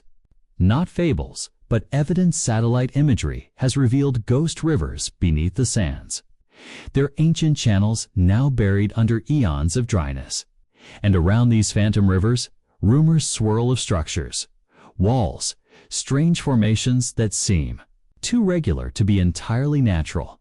And yet the most haunting tale is not of what stands above, but what may lie below a hidden chamber, a buried archive. A library of stone carved by minds long vanished from the historical record. An ancient memory storage tucked beneath the sand like a sleeping god. This place, if it exists, would not house books of paper, but slabs of knowledge, etched in crystal, encoded in unfamiliar languages, or written in vibrations. Its silence would be absolute, its wisdom unimaginable, and no one living would know. How to read it? Imagine you are standing at the edge of a shifting dune, feeling the sand warm against your feet, the air dry and endless. The wind kicks up spirals of dust that blur your vision. But there, just beneath the surface, your foot hits something strange, a hollow tone, not sand, not stone. You brush it aside, slowly, and find a slab, covered in lines, shapes, maybe even symbols. Something moves in your memory, an echo not of your life, but of something older. You don't understand it, but something inside you remembers. Scientists today are beginning to rethink what the desert conceals. Some researchers point to the region near the Gilf Khyber Plateau, where rock paintings show giraffes and hippos drawn by hands that once saw them with their own eyes. In the Wadi Sura Caves, also known as the Cave of the Swimmers, thousands of haunting human-like figures are painted across the walls, swimming, dancing, celebrating perhaps a world now gone. These depictions are more than art. They are data, clues, testimonies, memories encoded into pigment. But some paintings defy even that. Figures with long limbs, abstract features, otherworldly proportions, almost alien in design. Were these simply imagined deities or stylized portraits of something else? And why, among all these joyful depictions, is there so much silence? In the archaeological record, where are their cities, their homes, their graves? Perhaps they lie beneath the sands, under dozens of meters of sediment and wind-carved rock, waiting for a future capable of noticing them. Waiting for a time when human curiosity matures just enough to ask, have we been here before? The notion of a buried library isn't new. The ancient Egyptians spoke of a hall of recordzan underground, archives said to contain the knowledge of a world before the flood. Legends tied to the Sphinx suggest that beneath its great paws lies a sealed chamber filled with lost wisdom. Despite modern scans, controversy continues. Could natural geology mimic chambers? Could the ancients have encoded memory into the stones, not just symbolically, but literally? What if the Sphinx itself is a monument built after the loss, a warning left by survivors, not originators? When we gaze into ancient myth, recurring patterns emerge. Floods that wipe out whole civilizations. Sky gods who teach writing and agriculture. Stars that descend to Earth and knowledge that suddenly appears. What if all these are not fabrications, but distortions of a shared memory? A real event so ancient and vast that only poetic fragments survived in culture. Many ancient texts speak of fire from the sky, of oceans swallowing cities, of towers struck down. Atlantis, Zep Tepi, the Mahabharata's wars of great weapons and burning winds. What if some ancient archive did exist and was deliberately hidden to protect it from cataclysm, more from future civilizations unworthy of its knowledge? And what if the reason we haven't found it is because we're not yet supposed to? Scientists working with ground-penetrating radar in the Western Sahara detected large rectangular anomalies beneath the surface. Too symmetrical to be natural, too ancient to be clearly dated. But the desert is vast, and its secrets are buried deep. It is not just geography, it is time, layered like pages in a book. A book we barely know how to open. Think about this. If a civilization had existed tens of thousands of years ago, perhaps using materials unlike ours, crystal, resonance, biological memory, how would we even recognize its traces? We look for pottery shards and bones, but what if their tools were light-based, sound-based, or even integrated into the planet itself? What if knowledge was stored in ways that feel magical to us, but were merely science we don't yet understand? A true ancient archive may not look like a library. It could be a chamber of harmonic stone, where frequencies encode memory. It could be a network of underground tunnels, each one tuned to transmit specific vibrations. It could be a labyrinth of light and magnetism, invisible until the right consciousness steps inside. And maybe, just maybe, it's still active, waiting. Some believe these libraries are not just passive, that they protect themselves. That those who get too close without the right mindset will be repelled, confused, misled, even erased. It sounds like fantasy, but even our modern encryption works this way. Access without a key yields nonsense. Maybe ancient minds understood. That knowledge without wisdom is dangerous. So what does this mean for us now? Perhaps the dreams we have of ancient places, the déjà vu we feel in certain ruins, the instinctive awe we feel before pyramids or stone circles. Maybe they are more than imagination. Maybe we are not just discovering history, we are remembering it. Reclaiming a legacy we once lost. In the quiet dunes of the Sahara, the winds continue to whisper. They do not shout, they wait for the listener, for the seeker, for the one who will not just excavate with shovels and satellites, but with questions deeper than bone. What knowledge lies buried beneath the sand, not just of Earth, but of ourselves? And if we do find it one day, if we uncover the true record of a civilization that came before us, what will it say about us? Will we recognize ourselves in it? Or will it be a mirror, showing us not who we are, but what we have forgotten to be? What if the truth isn't buried in stone or hidden in myth, but silently drifting in the wind, in the very air we breathe?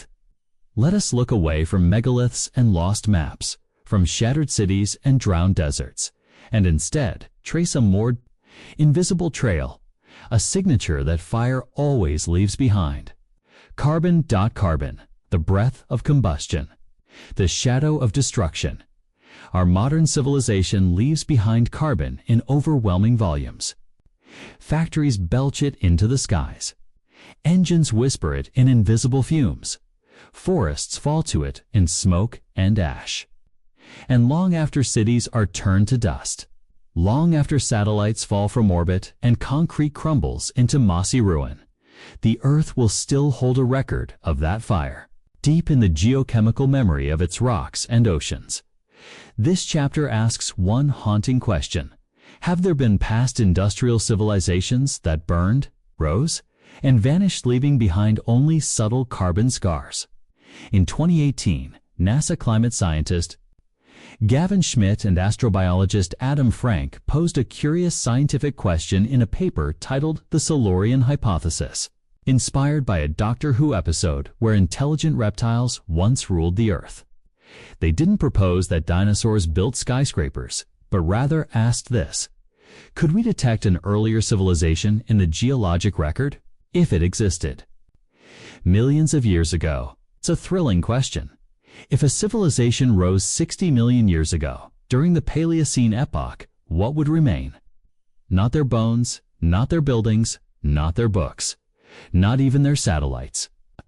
All of it would have crumbled, eroded, subducted into the mantle, or dissolved into the sea.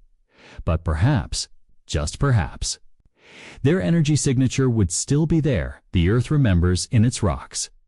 When coal is burned, its carbon isotopes are released in specific ratios. These isotopic anomalies can linger, frozen in sediment cores and ocean floor deposits, like a geochemical fingerprint. These fingerprints can indicate global warming events, mass extinctions, even industrial activity. For example, the Paleocene thermal maximum PET, a mysterious global warming spike around 56 million years ago, left behind such a fingerprint. During the PETM, carbon dioxide flooded the atmosphere. Ocean acidity spiked, global temperatures soared, and strange migrations occurred across Earth's biosphere. The cause is still debated. Was it volcanic activity, methane release, or ... something else? Could that something else have been fire, the fire of engines, factories, and a civilization we no longer remember? Of course, mainstream science leans heavily toward natural causes. But the beauty of this inquiry is not in fantasy, it's in methodology. The Silurian hypothesis treats the idea of past civilizations as a scientific puzzle, not science fiction. It dares us to ask how we would find ourselves ... If we were looking backward from some distant future, would our plastic survive? No. It degrades. Our metals, they corrode. Our cities, gone in a blink of geologic time. But carbon ... carbon lingers. Trapped in ice, layered in clay, etched into the isotopic ratio of every ocean core. So what exactly would we be looking for if we were hunting an ancient industrial age?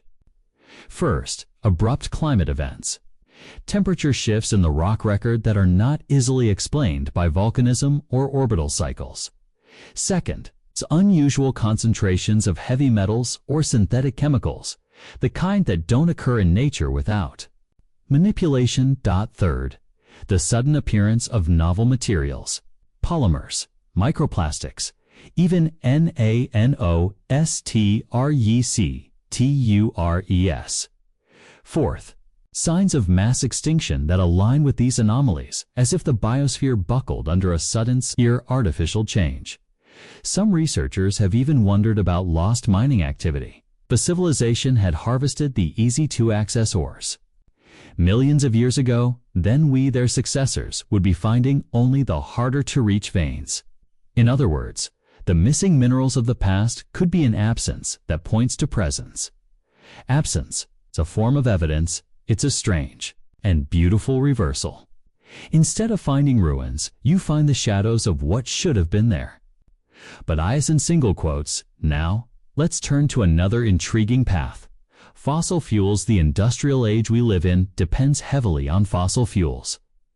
Oil, coal, natural gas, all of which take millions of years to form. We are burning through these resources in mere centuries. But here's a recursive question. What if the fossil fuels we burn today are, in part, the buried remains of a past industrial civilization? Fanciful. Certainly impossible. Not exactly. Carbon is a recycler. Life and death cycle through its forms endlessly. If an earlier civilization reached technological maturity, used fossil fuels, collapsed, and was buried, they may have become part of the fossil record we now exploit. In that sense, we might be both successor and consumer of an older fire. We may be burning the ashes of the ancients without ever knowing it. The implications are disturbing because it means even the silence of history isn't safe. Even the deepest past could be tainted with tragedy. Civilizations may not vanish in myth or in war, but in slow-burning suffocation. They may erase themselves in a firestorm of their own making, leaving only carbon ghosts behind, and we may be next. After all, if they burned and vanished, and we burn, what awaits us? Perhaps we are not just haunted by the silence of the past, but by its pattern. The Earth, in her cold patience, records the same sin again and again. Fire, growth, collapse. Forgetting, fire, growth. Collapse, forgetting, each echo more buried than the last. Each ghost more difficult to name. Let us end this chapter not with certainty, but with a question. If carbon is the last whisper of a civilization, then how many whispers have already passed us by, unnoticed, unheard, unremembered. And how many more will follow? There is a theory that defies the boundaries of terrestrial thinking, a theory that stretches upward beyond the atmosphere and into the vast silence of space. It suggests that the answers to our most ancient mysteries may not lie beneath our feet, buried in sediment or fossilized in stone, but instead float silently above us, encoded in the cosmos itself. This is the idea of celestial memory, that the Earth, and perhaps the universe, carries a record not just of stars and solar winds, but of civilizations that rose and fell long before our own. Imagine for a moment a civilization so advanced. It left Earth not out of necessity, but out of a desire to imprint its legacy into the very fabric of space. Imagine a culture that viewed planets not as homes, but as canvases each, a chapter in a story told across galaxies. If such a civilization existed, what evidence would it leave behind? Not crumbling temples or rusted machines, but harmonic frequencies, gravitational anomalies, and energy signatures that ripple through the vacuum like ghost songs of forgotten empires. We have found puzzling sign structures on the moon that seem to follow unnatural geometry, symmetrical formations on Mars that defy erosion, and even peculiar anomalies in the asteroid belt that behave with inexplicable regularity. Each of these might be nothing, or they might be memory fragments, the leftover coding of an ancient galactic language, one we have yet to decode. Even here on Earth, we are now uncovering signals from deep space that challenge our understanding. Fast radio bursts, repeating signals with no clear origin, have captivated astrophysicists. Some come in patterns too precise to dismiss as natural. Are they random, or are they timestamps from a cosmic diary away for a long-vanished people? To say, "We were here," consider our satellites. They orbit, transmit, and fall silent, becoming space debris. But what if an older intelligence had done the same, leaving behind relics that still drift among the stars? There are rumors in classified aerospace circles of the Black Knight satellite, an object first detected in the 1960s and speculated by some to be an ancient probe, not of our design, not of our time, but it goes deeper. Some researchers propose that the Earth itself may be a receiver of cosmic memory, storing imprints of events from millions or even billions of years ago. Quantum theorists suggest particles can hold information in a state of entanglement far beyond classical physics. If memory can be stored in energy, and if Earth is bathed in energy constantly from space, might some of that memory remain, waiting to be read? This brings us to the idea of genetic memory, that within our very DNA, remnants of ancient knowledge might slumber. Studies have shown that traumatic memories can be inherited. What if wisdom could be too? What if, buried within the double helix of our biology, are echoes of instructions, warnings, or maps left by a people we no longer remember, but whose voices sing through our bloodline? Why do we look up at the stars and feel homesick? Why does space feel familiar to us? It may be because we were there. Not we as in modern humans, but a deeper collective we, a civilization that once navigated the black seas of space, fell from memory, and now flickers at the edge of dreams. Could our myths of gods descending from the sky be distorted memories of a time when our own ancestors came from beyond the stars? It seems improbable. But then, so does the idea that continents drift, or that time bends near gravity, or that particles can exist in two places at once. All theories once dismissed, now accepted truths. Science evolves, and as it does, so too must our concept of history. The past is not a straight line. It is a spiral, looping through time, space, and mind. We may never prove the existence of these star-bound predecessors. We may never find the ruins of their thought, their language, or their artifacts drifting beyond Pluto. But perhaps that is not the point. Perhaps their true legacy lies not in objects or texts, but in the urge they left within us on ancient. Restlessness that compels us to explore, to question, and to never stop reaching upward. We are not the first. We are the memory of those who came before. And in time, we too will become the memory for those who come after. Beneath the humid green canopies of Mesoamerican jungles, under the thick layers of soil in forgotten deserts, and sometimes even below the ocean waves, we stumble upon fragments of something that once was our catcher without context, purpose without explanation, stones fitted so precisely that modern tools can barely replicate the perfection, and strange motifs etched into walls as if telling a story we've never learned the language for, and never knew we were supposed to. Read, because these sites often dismissed as primitive religious centers or early civic hubs, carry with them a quiet suggestion, a suspicion that lingers like mist after rainfall, whispering to those who dare listen that these may not be works of our known ancestors at all, but of a forgotten chapter one lost so thoroughly that even our myths no longer remember its name. We are told by mainstream historians that civilization, as we know it, began around 6,000 years ago, and before that, humanity was largely nomadic, tribal, and rudimentary in tools and thought. But the stone structures found at places like Göbekli Tepe in Turkey, dated to over 11,000 years old, challenge this narrative not gently, but violently, standing there in the silence of time, demanding answers that academia often brushes aside. And while they are often labeled as ritualistic sites, ceremonial spaces of hunter-gatherers trying to make sense of their world, the intricate carvings, astronomical alignments, and sheer size of these megaliths defy the capabilities of any such simplistic culture. What's more curious is that Göbekli Tepe wasn't just built, it was intentionally buried, as if its builders, whoever they were, wanted to hide it from the future. Not in haste, not by catastrophe, but with care, as if preserving it for someone, perhaps for us, or perhaps for another cycle entirely. Which raises the unspoken possibility. What if this wasn't the first time such a structure rose from the earth? What if it wasn't even the first time it was buried?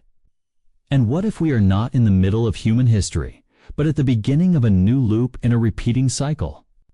Across the oceans in the Bolivian Andes, there's Tiwanaku, an ancient city whose origins are obscured by layers of time and contradiction, where the stones are so finely cut and fitted, some weighing over 100 tons, that the idea of pre-industrial societies moving and shaping them stretches belief thin. And what's more, the layout of the city seems to encode astronomical knowledge more advanced than any culture of its alleged age. And certain blocks appear to show signs of machine-like precision, not just in straight lines, but in the inner grooves and locking mechanisms, as if they were part of some modular architectural system now lost to time and soil. And then there's Baalbek, in Lebanon, home to the trilithon, 3 of the largest stones ever used in construction, each estimated to weigh over 800 tons, sitting atop a platform of equally massive blocks. And no one truly knows who placed them there, because even the Romans, who later built atop the site, seem to have no clue, leaving the mystery to echo down the halls of history like a forgotten melody no longer attached to words. And all of these places share a common thread: an absence of context, an impossibility in construction, and a silence in the records that should have explained them, but do not.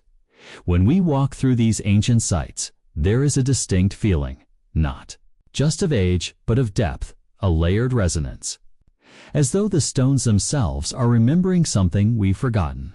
And that sense is often stronger in the details, like the strange depictions of animals not native to the region, or astronomical alignments that only make sense thousands of years before their accepted date of construction. And even the myths surrounding these places often speak of gods or sky beings or ancient floods not as stories, but as inherited memories whispered from one generation to the next, distorted over time but still carrying the emotional truth of what was once known and then lost. In India, Ancient Sanskrit texts like the Mahabharata and the Ramayana speak of flying machines called vimanas and wars fought in the sky with weapons of terrible light, not as metaphors, but in detailed mechanical terms. And while many scholars dismiss these as poetic flourishes, the specificity of the descriptions is jarring, especially when cross-referenced with similar accounts from South America, Mesopotamia, and even Egypt, all referring to a golden age, or a time before time, when gods walked among men and knowledge flowed freely, only to be taken away, sealed beneath the waves or behind mountains, or perhaps beneath our very feet. The ruins themselves may not be the remains of that golden age, but relics of those who survived its end, survivors rebuilding with fragments of remembered knowledge, echoing a lost sophistication they could no longer fully replicate. And if we consider this, the inconsistencies begin to make sense. Why some megalithic structures seem far older than the civilizations surrounding them, why myths speak of knowledge being gifted by gods, and why, across time and culture, the oldest stories are often about endings, about floods and fires and skies gone dark, not beginnings. Perhaps we are not looking at the dawn of civilization, but its dusk, a memory of something before, briefly rekindled before falling back into silence. And this idea leads us to an unsettling possibility that humanity rises and falls not once, but over and over, climbing to unimaginable heights, only to be knocked back down by forces we no longer understand, cosmic, environmental, or internal, and each time the survivors leave behind clues, monuments, and myths, hoping that someone, someday, will remember, will decode the message, and break the cycle. And as we walk through these ruins, brushing the dust off stones that haven't been touched in thousands of years, as we trace the carvings with our fingertips and look to the skies those builders once charted, we may find that we are not alone, not in the extraterrestrial sense, but in a deeper, more haunting way, that we are echoes of a people who once were, shadows cast by a forgotten sun, and that our story is not one of linear ascent, but of endless return. And if that's true, if we are merely the latest iteration in a long line of rising and falling civilizations, then what responsibilities do we carry now? What wisdom should we protect from another collapse? And most importantly, what lessons have we still not learned? Beneath the humid green canopies of Mesoamerican jungles, under the thick layers of soil in forgotten deserts, and sometimes even below the ocean waves, we stumble upon remnants, fragments of something that once was architecture without context, purpose without explanation, stones fitted so precisely that modern tools can barely replicate the perfection, and strange motifs etched into walls as if telling a story we've never learned the language for, and never knew we were supposed to read, because these sites, often dismissed as primitive religious centers or early civic hubs, carry with them a quiet suggestion, a suspicion that lingers like mist after rainfall, whispering to those who dare listen that these may not be works of our known ancestors at all, but of a forgotten chapter, one lost so thoroughly that even our myths no longer remember its name.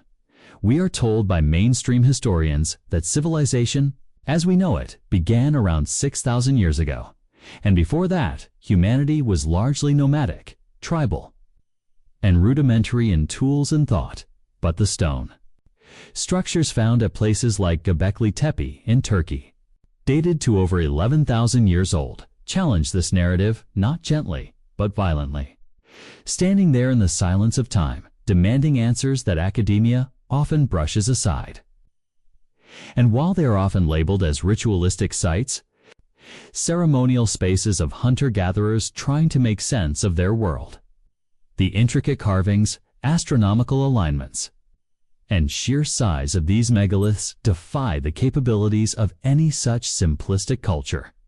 What's more curious is that Göbekli Tepe wasn't just built, it was intentionally buried, as if its builders, whoever they were, wanted to hide it from the future. Not in haste, not by catastrophe, but with care, as if preserving it for someone, perhaps for us, or perhaps for another cycle entirely. Which raises the unspoken possibility. What if this wasn't the first time such a structure rose from the earth? What if it wasn't even the first time it was buried? And what if we are not in the middle of human history, but at the beginning of a new loop in a repeating cycle? Across the oceans in the Bolivian Andes, there's Tiwanaku, an ancient city whose origins are obscured by layers of time and contradiction, where the stones are so finely cut and fitted, some weighing over 100 tons, that the idea of pre-industrial societies moving and shaping them stretches belief thin. And what's more, the layout of the city seems to encode astronomical knowledge more advanced than any culture of its alleged age. And certain blocks appear to show signs of machine-like precision, not just in straight lines, but in the inner grooves and locking mechanisms, as if they were part of some modular architectural system now lost to time and soil.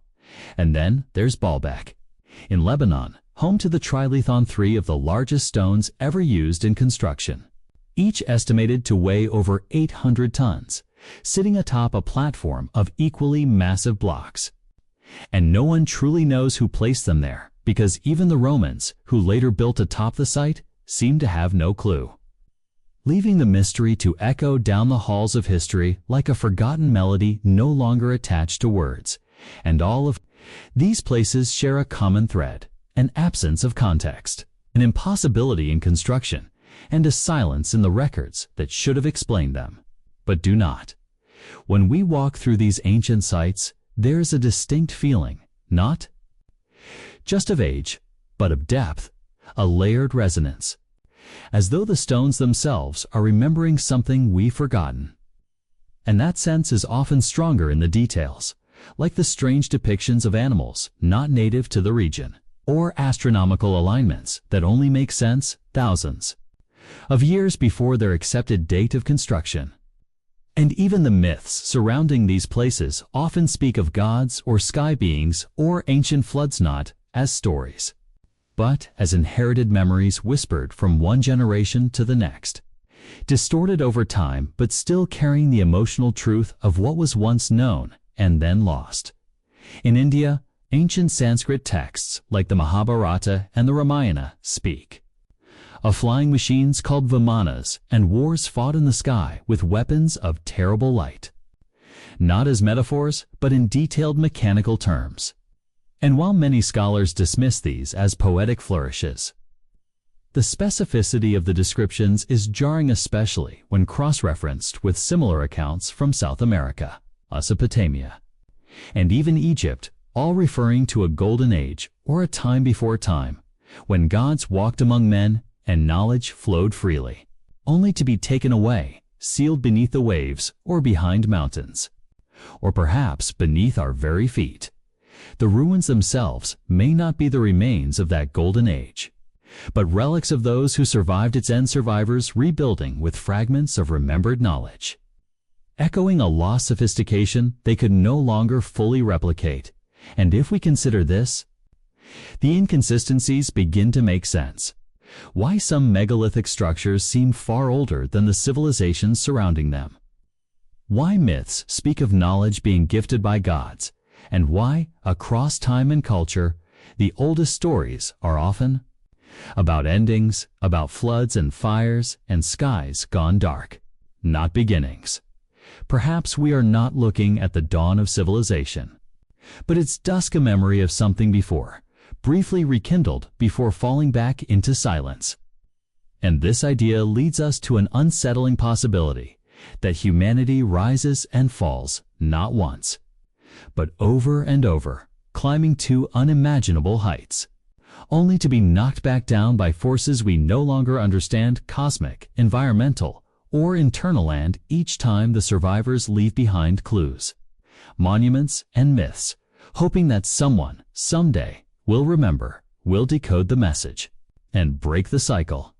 And as we walk through these ruins, brushing the dust off stones that haven't been touched in thousands of years, as we trace the carvings with our fingertips and look to the skies those builders once charted, we may find That we are not alone, not in the extraterrestrial sense, but in a deeper, more haunting way, that we are echoes of a people who once were. Shadows cast by a forgotten sun, and that our story is not one of linear ascent, but of endless return. And, if that's true, if we are merely the latest iteration in a long line of rising and falling civilizations, then what responsibilities do we carry now? What wisdom should we protect from another collapse? And most importantly, what lessons have we still not learned? There is a strange and persistent idea in the minds of those who study forgotten things, the idea that technology is not linear, that it does not simply begin in caves and culminate in smartphones, but that it loops and stutters, rising and falling like tides, leaving behind ghost circuits and silent gears, remnants of something that once was and might be again. We call this idea the myth of antediluvian technology, machines and systems older than our known history, created by hands we no longer recognize, for purposes we no longer understand.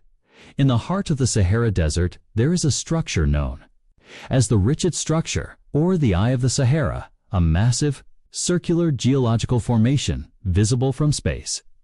And while geologists attribute its concentric rings to natural erosion, others see in it the faint blueprint of something morper. The ruined memory of a forgotten city, or the fossilized shape of an ancient energy grid. And while no hard evidence supports this speculation, the question it raises is irresistible. If a technologically advanced civilization once thrived on Earth before our time, what would remain of it after tens of thousands or even millions of years? Not metal, it corrodes; not data, it degrades. But what about anomalies?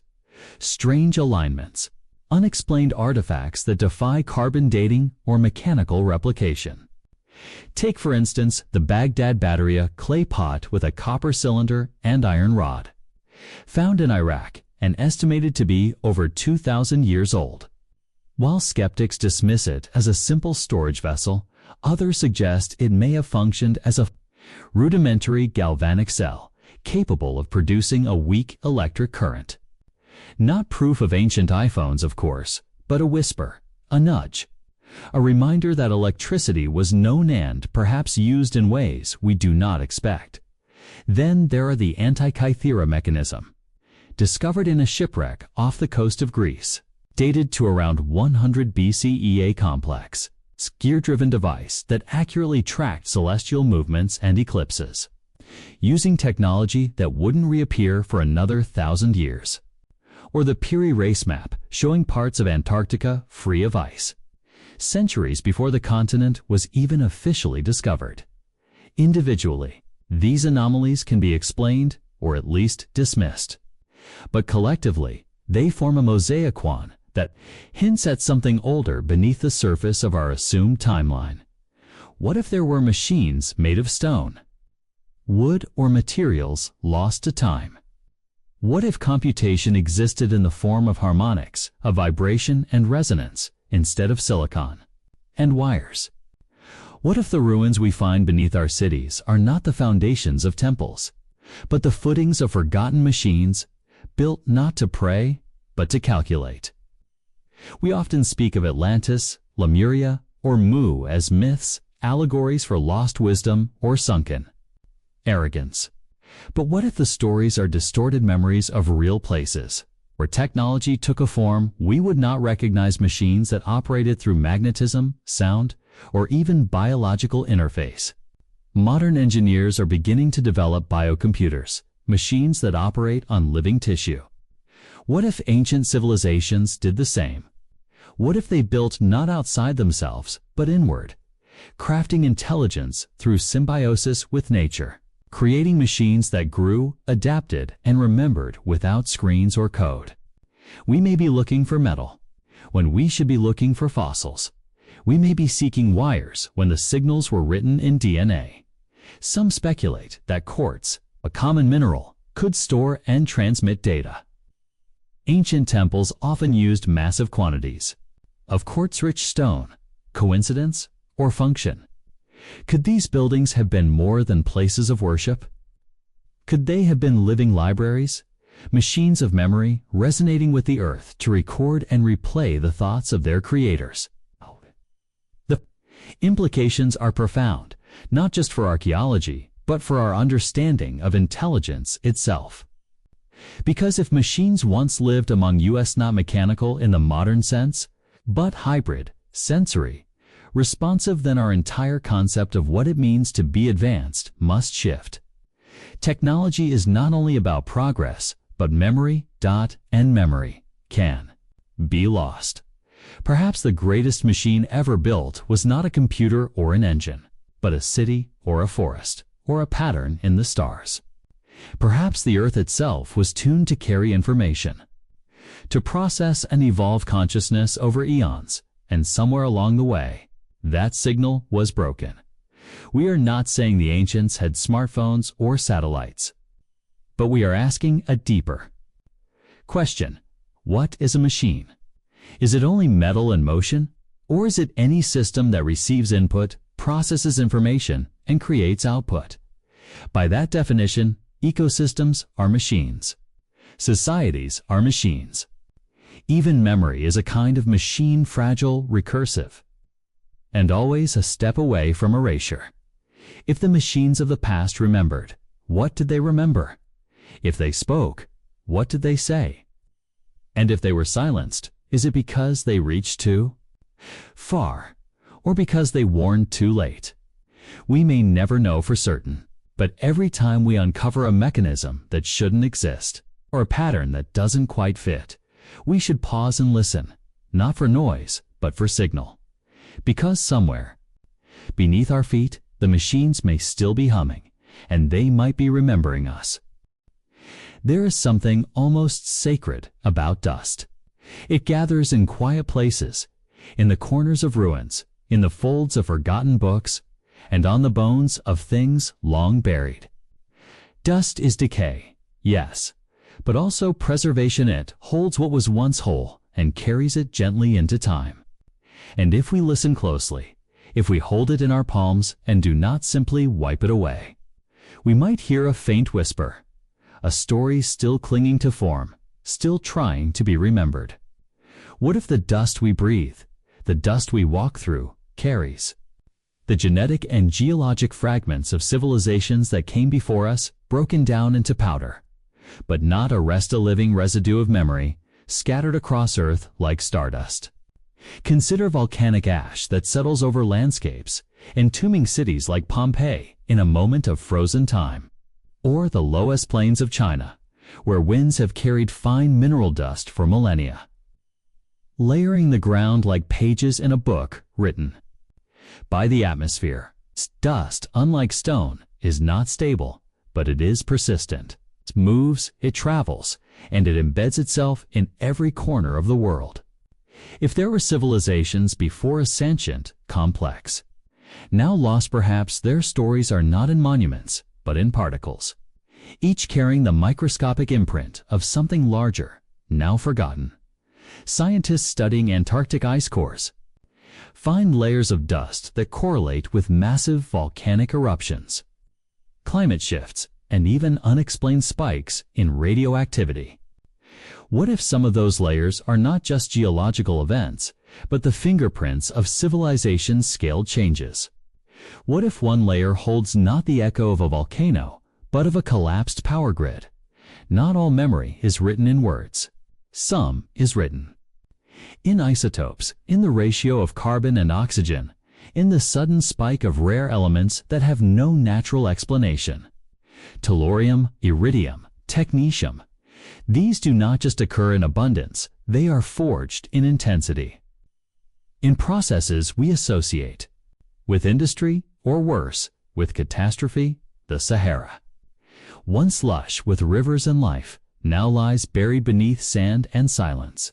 But buried within that sand, there are glassy fields of fused Silica-Libyan desert glass believed to have formed under immense heat, hotter than most natural fires. Was it a meteor, a solar flare, or something else entirely? In 2016, researchers identified a zone near the Egyptian-Libyan border where the sand had vitrified over an area miles wide. Could this be the aftermath of an ancient energy event?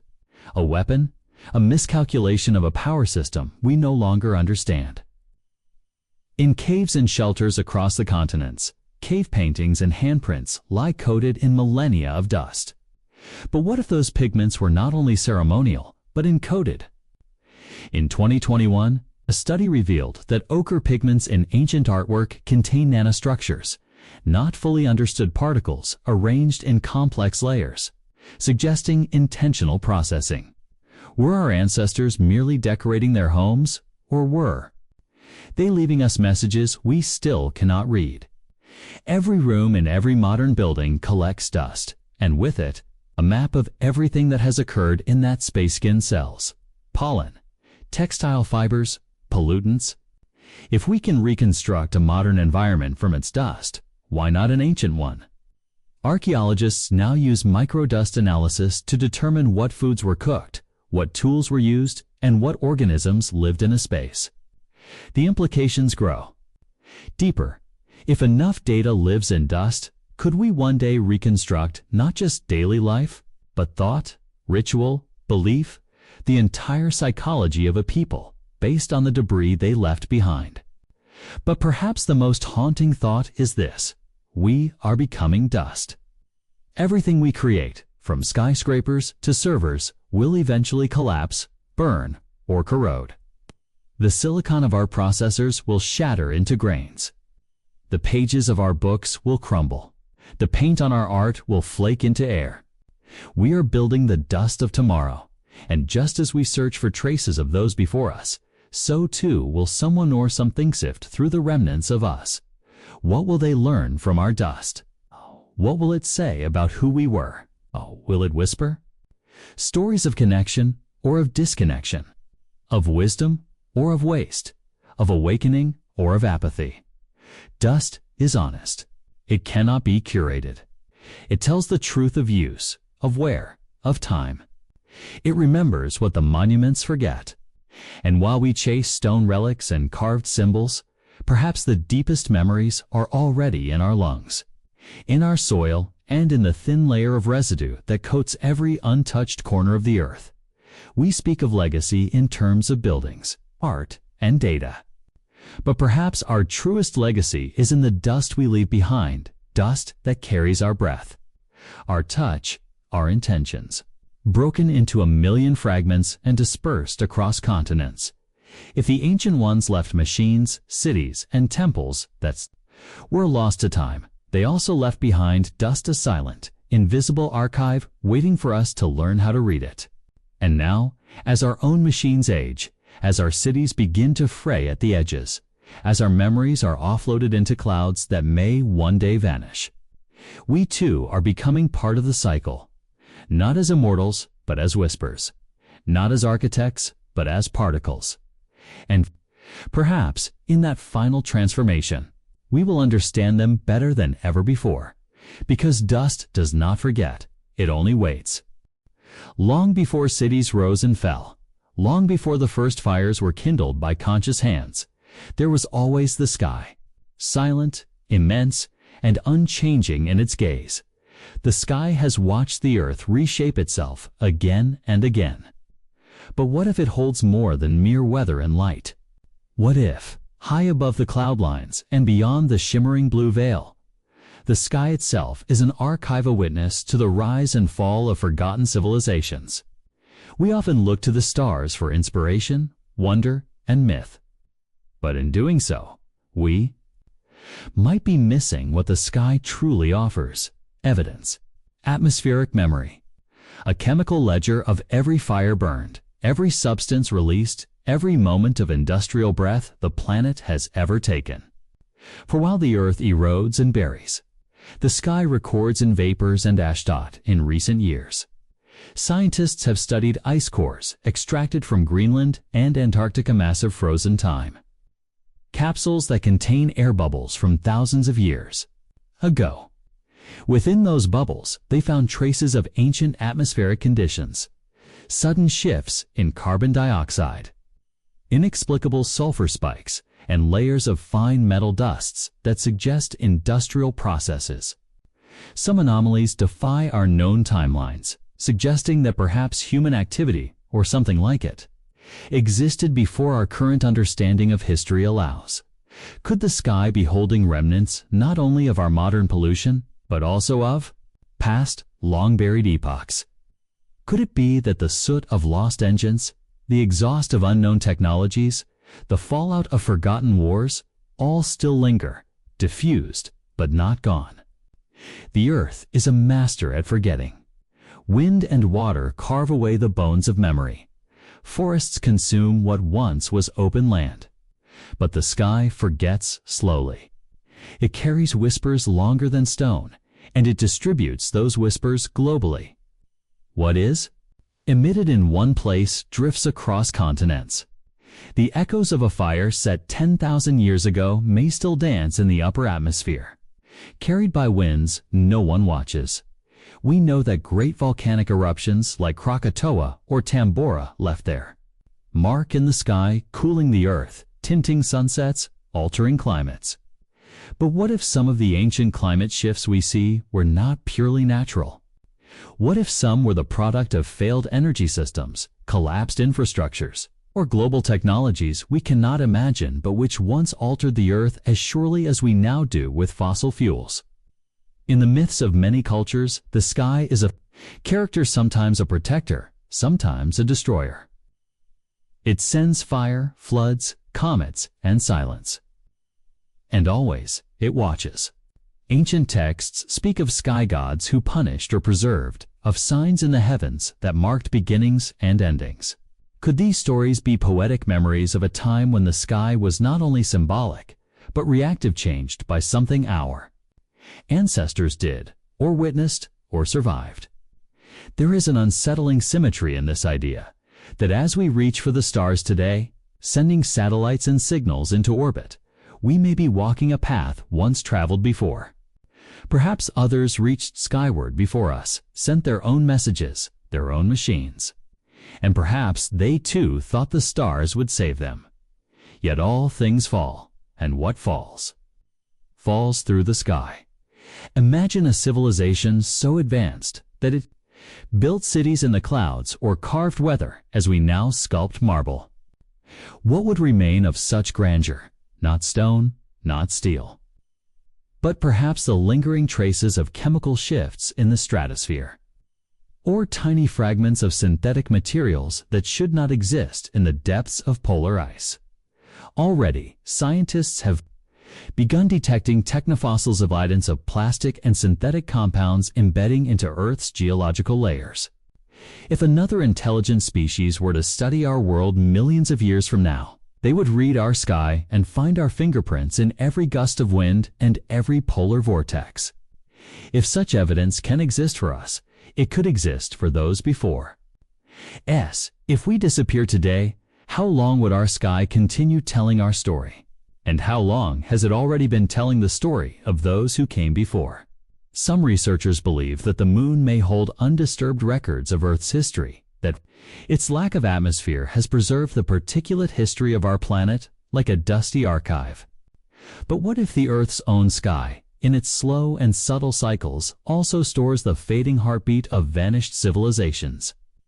When meteors streak across the sky, when strange atmospheric lights ripple across polar skies, we marvel. But perhaps some of these phenomena are echoes, natural, yes, but carrying information distortions, fingerprints of technologies or events we no longer recognize as possible. A flare may not always be a flare. A light may not always be lightning. We speak of climate change now as a crisis, a unique and urgent event. But what if it is also a recurring pattern, not in the natural sense, but in the civilizational one? What if others have burned forests, melted poles, raised oceans? What if the sky's current trauma is not its first? In this light, our observations take on deeper weight. Every drone, every satellite, every sky-based sensor is not just peering into the future. It is gazing into a mirror of past possibilities, of loops we may be fated to repeat, because the sky does not choose sides. It only records, and if we knew how to read it more fully, more honestly, we might see a chilling truth written above us. That we are not the first, and perhaps not the last, to rise into its arms. Let us then look upward, not only in wonder, but in humility, because the sky that watches us now may be watching us fall again. We spend our lives within a structure so familiar that we rarely question it, the human body. We think of it as individual, biological, personal. But what if it is also archaeological? What if, encoded deep within our cells, is not only the story of us, but the distant echoes of something that came before, something vast, something forgotten, a civilization not built of stone or steel, but of cogenetic code. When we speak of ancient civilizations, we often search the ground for their ruins. But what if the oldest ruins of all are inside us? In every cell, we carry the remnants of viruses that once invaded our ancestors, leaving behind fragments of their DNA like graffiti in a long-abandoned temple. Nearly 8% of the human genome is made up of these viral fossils. We do not know what many of them once did, or why they remain. They do not serve us, yet they are preserved. Could they be memories? Could they be mistakes? Or could they be the last surviving records of something older than our species? Scientists have long speculated about panspermia, the idea that life may have come to Earth from elsewhere, carried by asteroids or ancient visitors. But even without leaving Earth, we must confront a stranger truth. Our bodies are not fully human. They are microbial cities, home to trillions of bacteria, viruses, and archaea that vastly outnumber our own cells. This biome shapes our moods, our immunity, even our thoughts. And it predates us. We inherited it. Is it possible, then, that the body is not only a vessel for self, but for history? Evolution leaves scars. Some are visible in the fossil record. Others are locked in our bones, our proteins, the silent spaces between active genes. There are switches in our genome that no longer serve a function but which remain unflipped. What did they once activate? Are we the stripped-down version of something more complete, more capable, a species running on legacy code? Mitochondria. The energy engines of our cells were once separate organisms, bacteria that merged with early cells in a permanent alliance. This symbiosis is foundational to all complex life. But why did it happen? Was it luck, necessity, or was it one piece in a broader puzzle, a step in a process so old we can no longer see its shape? Our brains are built on layers, reptilian, mammalian, primate, each an echo of a different time. As if civilization was not only out there, but also in here. An inner archaeology of thought, emotion, and instinct. Some of our oldest brain structures do not respond to language or reason, but to rhythm, to light, to scent. They remember. Could they be remembering more than we think? Dreams, for instance, remain one of our most profound mysteries. In sleep, we drift through symbols, places we have never seen, faces we cannot place. Are these random firings?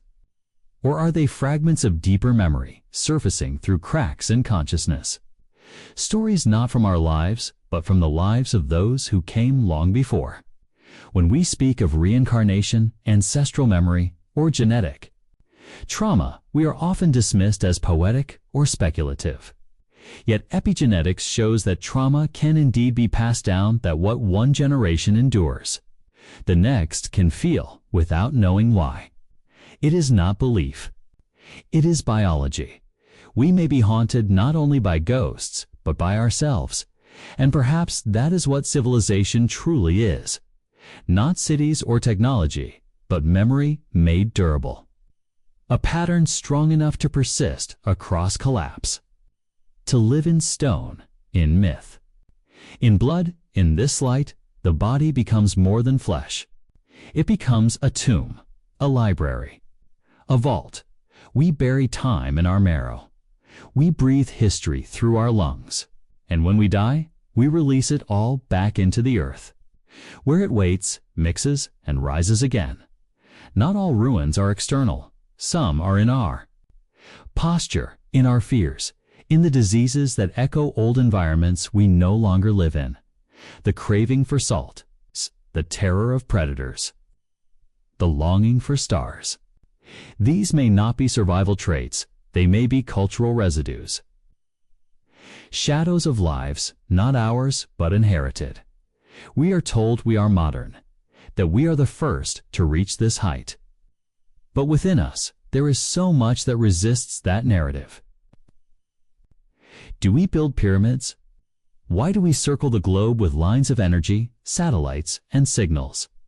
Why do we dream of returning to the stars as if we were always meant to go back?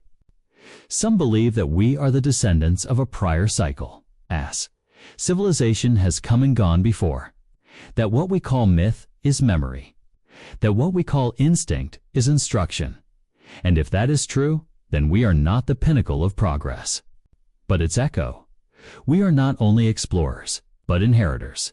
And the map we need is not in the soil or the sky, it is beneath our skin. In the coiled record of what once was, let us then listen differently to our dreams, to our impulses, to the strange familiarity of ancient art and the cold ache we feel when we walk through ruins we never knew we missed. Because civilization may not be lost, it may just be sleeping inside us, waiting to be remembered. Long before the first spark caught between flint and steel, long before human hands built pyres or hearths, there was fire. But not all fire was born of us. Not all fire was meant for warmth. Some fire burned with memory, not our own. We often define civilization by its mastery of flame, yet fire existed in forms and places beyond our reach. Lightning ignited ancient forests. Lava scorched primitive valleys. But what if some fires didn't come from natural chaos? What if certain blazes that once raged across the earth were deliberately lit by those who came before? There are layers in the geological record, dark bands of carbon that tell stories of widespread fires, many occurring before any known organized human society existed. In places like Australia, Africa, and even the Arctic, charred remnants lie buried beneath layers of untouched soil. These fires seem too vast, too controlled, to be entirely natural. What if fire was once wielded by hands we have forgotten? Consider the vitrified forts of ancient Europe, stone structures fused into glass by heat so intense it defies our understanding of primitive warfare. Archaeologists debate whether this was accidental or intentional, but the pattern repeats across regions and eras, suggesting a knowledge of temperature and combustion beyond mere coincidence. Could these have been remnants of energy we no longer possess, or misused fire from a time when it was no longer sacred, but weaponized? Fire remembers nothing it consumes and moves on. Yet the world remembers fire. Trees carry scars from burns that happened centuries ago. Soil layers are blackened with ash from fires no one alive can name. In ice cores, scientists detect soot trapped in crystalline time, soot that came from burning forests long gone.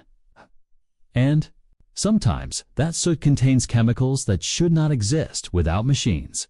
Some of the oldest myths speak of fire given to humans by gods, or stolen from celestial realms.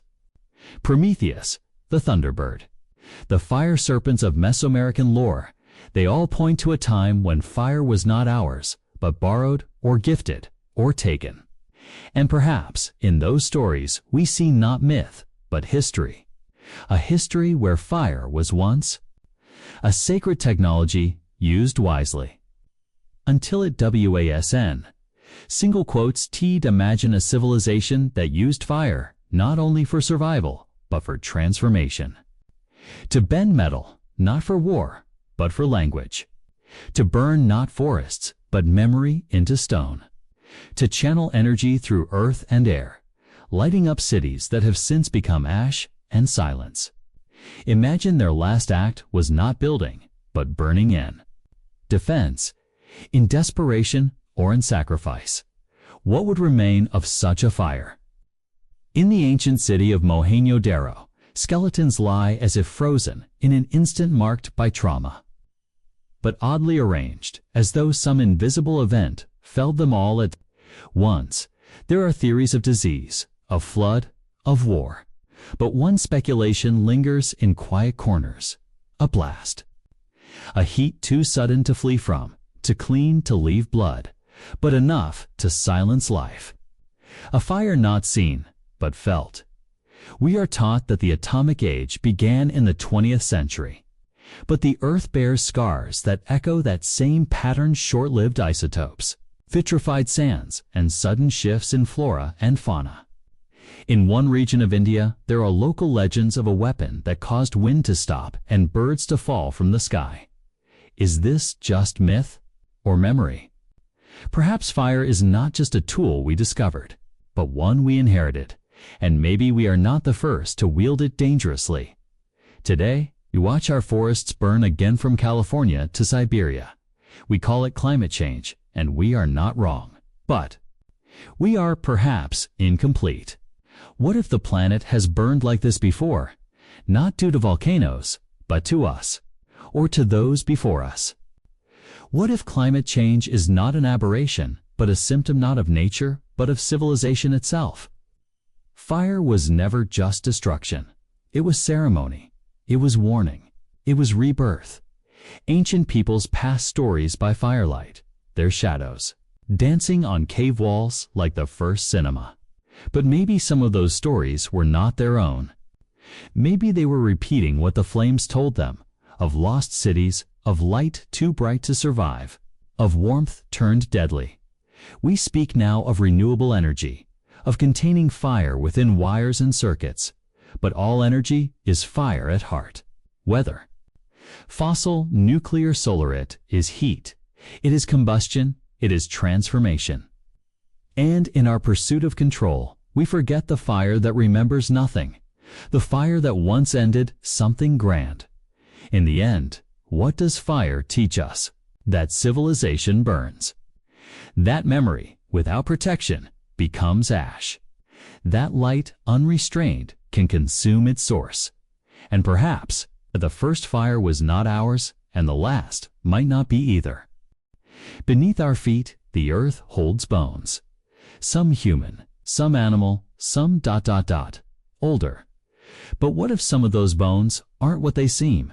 What if, hidden among the fossilized remnants of creatures we can name, are fragments from beings we've never known, beings from civilizations that predate everything we understand? Fossils are time capsules.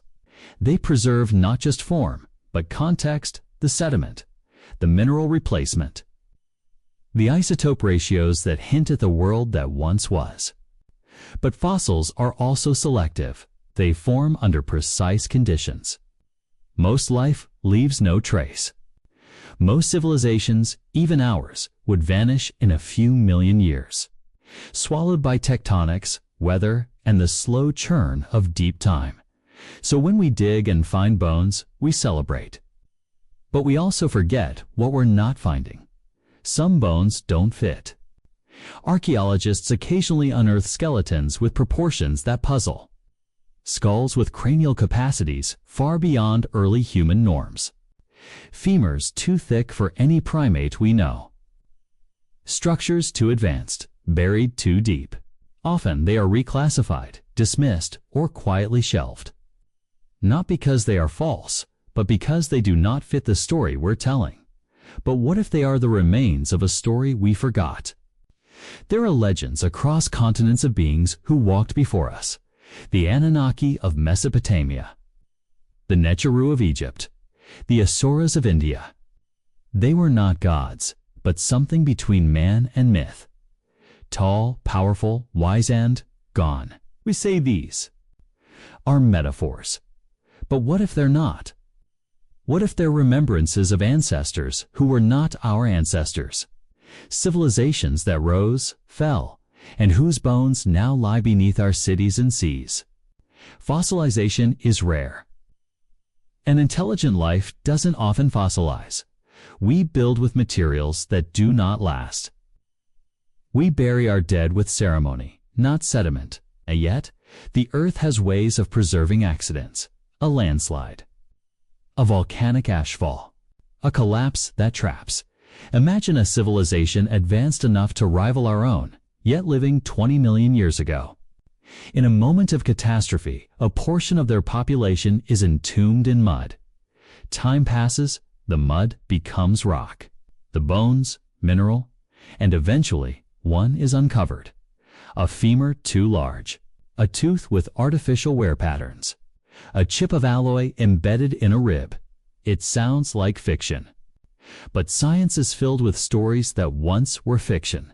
In 1991, Erosion Ural Mountains. Tiny spiraled objects were found in sediment dated over 300,000 years old. They resemble nanotechnology. No one has explained them. In South Africa, grooved metal spheres were discovered in Precambrian rock 3 billion years old. Are they natural formations? Perhaps, but perhaps not. And so we ask, what would a civilization's bones look like? Not just skeletal remains, but the traces of structure, the wear patterns and joints that suggest climbing, building, burden, the healed fractures that hint at medicine, the isotopic diets that suggest agriculture. These aren't just traits of humanity. They are traits of civilization, and they may be present in fossils. We already have. Some researchers now propose that we re-examine the fossil record not for new bones, but with new questions. Could tool use have emerged earlier than we think? Could language? Could culture? There are signs of cut marks on bones millions of years before Homo sapiens. Fire residues where no hominids should have been. Shelters too sophisticated for their supposed builders. It may be that we are looking at ancient cousins, or it may be that we are looking at ancient strangers. If a civilization vanished long ago, what would it leave? Bones? Yes. But also gaps. Strange mutations in later species. Mysterious extinctions. Sudden appearances of advanced traits. Like memory glitches in evolution's timeline, some evolutionary paths seem ... too fast. The sudden leap in brain size. The unexplained development of speech structures. Could these be traces of forgotten influence?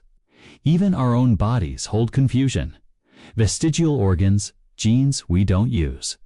Traits that make sense only in environments we no longer live in. Are these remnants of our own past or someone else's? Earth is a graveyard, but it is also an editor. It buries and erases. It lets some bones remain and grinds others to dust. Our story, then, is only ever partial. A few scattered letters in a library that once held volumes. We must read it slowly, carefully, speculatively, because the bones beneath us may not be silent. They may be whispering of a world not yet remembered, a world not lost, but waiting. We gaze upward and see emptiness. Blue by day, black by night, scattered with stars. But what if the sky was once not empty? What if, high above, there were cities in orbit, satellites that hummed with data, pathways etched by a civilization? Long gone. What if our skies once remembered who built them and then forgot? The night sky is often used to mark time. Ancient civilizations charted the movements of stars, planets, and comets, turning the heavens into a clock, a calendar, a storybook.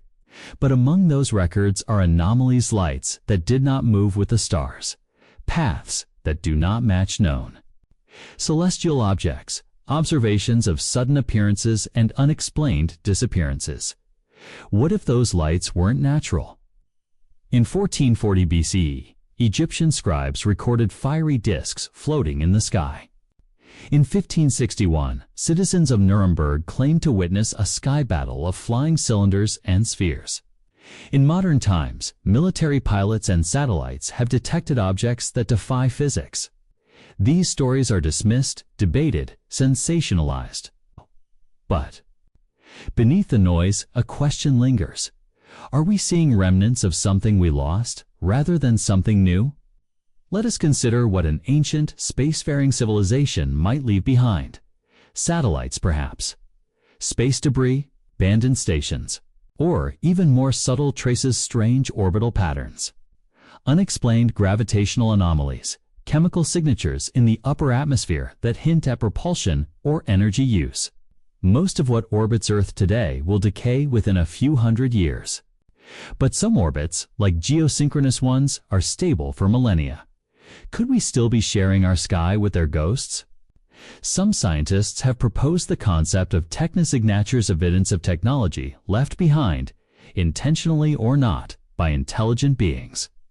We usually search for these on exoplanets. But what if Earth itself holds these signatures? Not in forests or oceans, but in the sky, in orbits no longer used, in radio frequencies that no longer broadcast, in signals that were sent but not received. Every day we send data into space. Some of it will travel forever. What if someone before us did the same?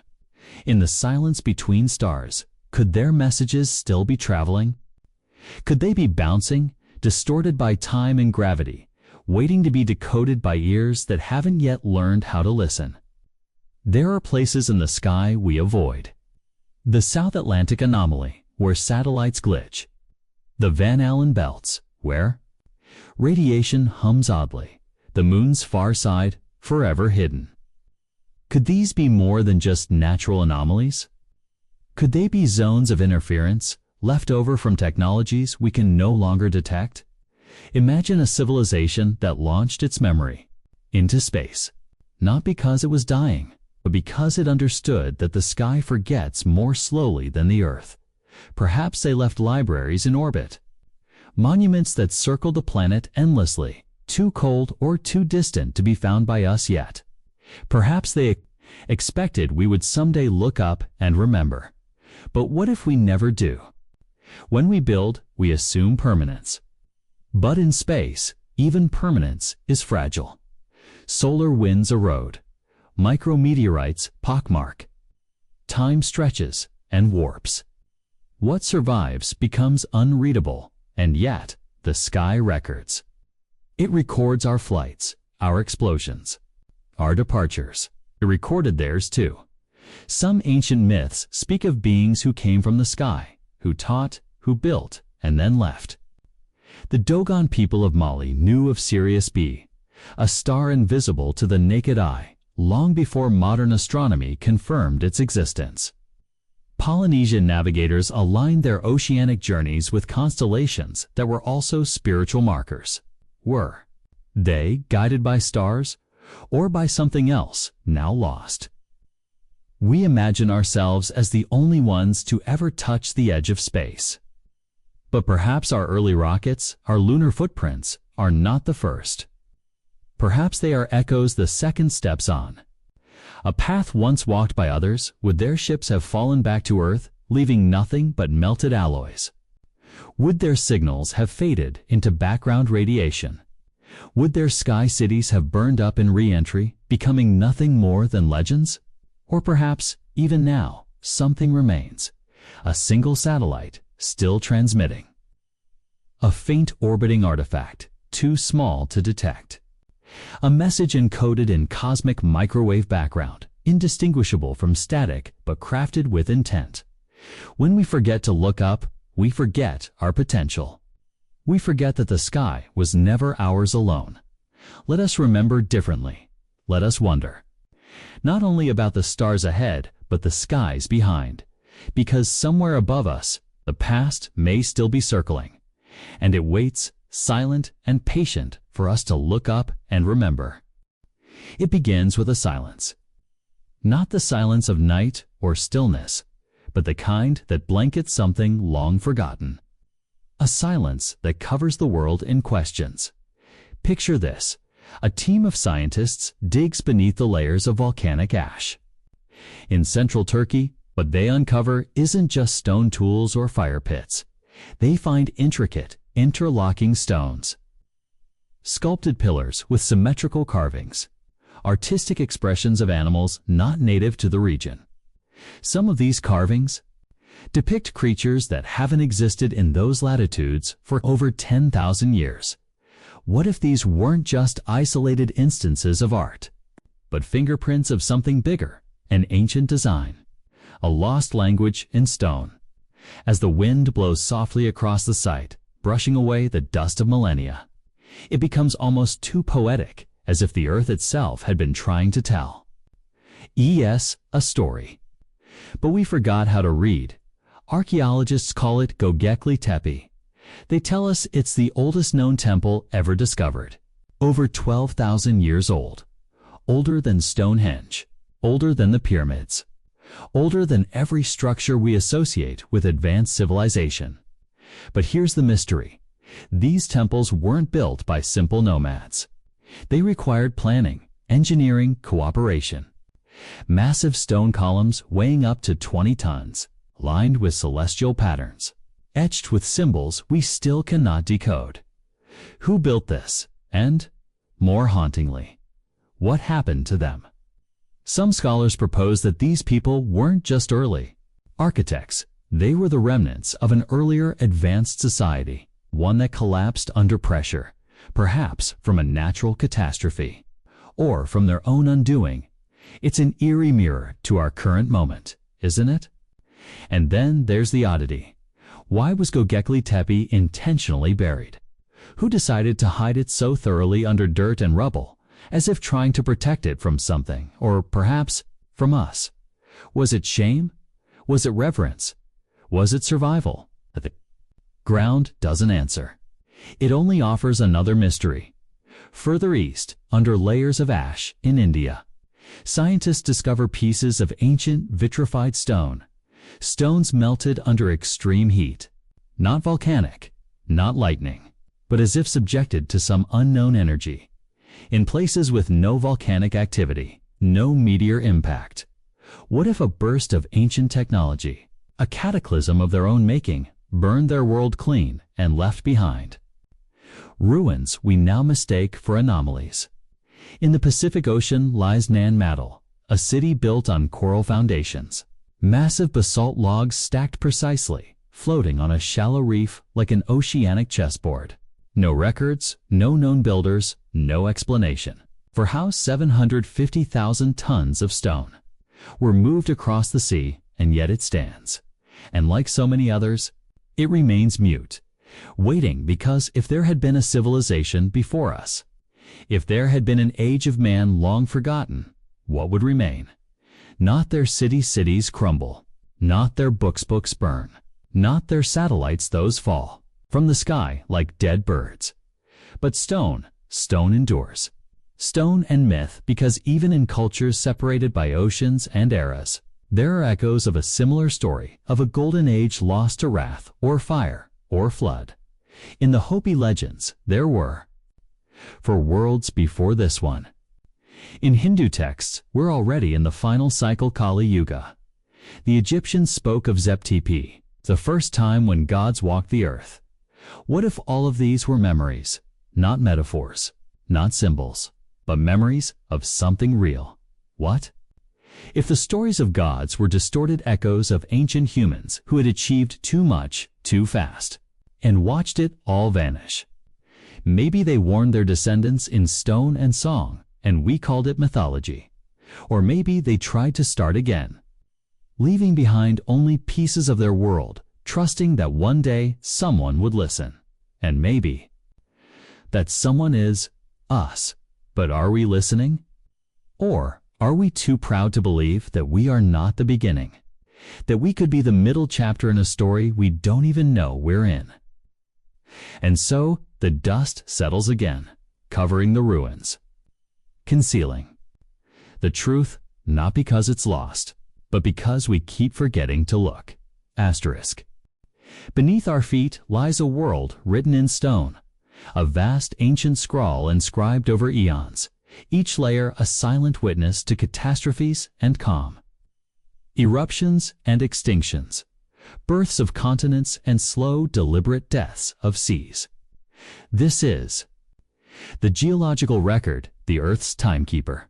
And if we listen closely to what the rock is telling us, perhaps we'll hear not just stories of continents colliding, but whispers of civilizations erased so completely that only the bedrock remembers. We begin our descent into this deep time mystery not through imagination alone, but through science.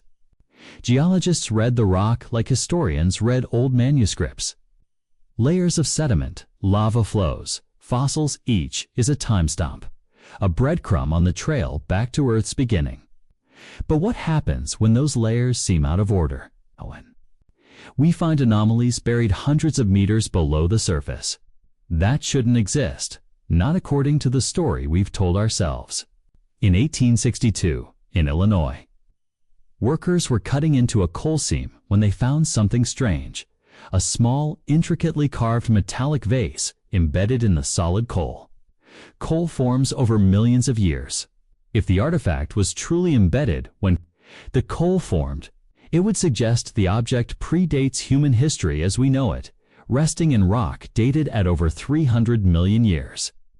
Mainstream science dismisses this as an error, a misplacement, contamination. But other researchers, intrigued and cautious, keep it on the table as one of many such out-of-place artifacts found in Earth's bedrock, potentially hinting at forgotten timelines. Further mysteries arise from ancient zircon crystals, the oldest material on Earth. One such crystal, found in Australia, was dated at 4.4 billion years, nearly as old as the planet itself. Encased in it were isotopic ratios suggesting the presence of liquid water. 4.4 billion years ago. That would mean Earth had a stable hydrosphere almost immediately after its formation, a condition ripe for life. Perhaps even civilizations, far earlier than we've imagined. Could there have been someone alive then? The geological record also contains the strange layer known as the Great Unconformity, a missing section of Earth's history. A billion years of rock, simply gone, eroded, or never deposited, present on every continent. Geologists debate what caused it: glaciation, tectonic uplift, deep erosion. But others, those who allow for more radical interpretations, wonder if this missing layer might represent a great event, not just in climate, but in civilization. A time of technological rise, environmental collapse, and a reset so complete that even the continents themselves were scoured clean of memory. It's not just what is missing, but what we do find that causes unease. In Oklahoma, an iron cup was allegedly found embedded in coal. In California, a mortar and pestle were discovered in rock that dated to the Pliocene, millions of years before modern humans. In the depths of Nevada, spiral-shaped metallic objects were found in streams near old mines, objects too precise, too uniform, to be natural, and yet inexplicable by conventional archaeology.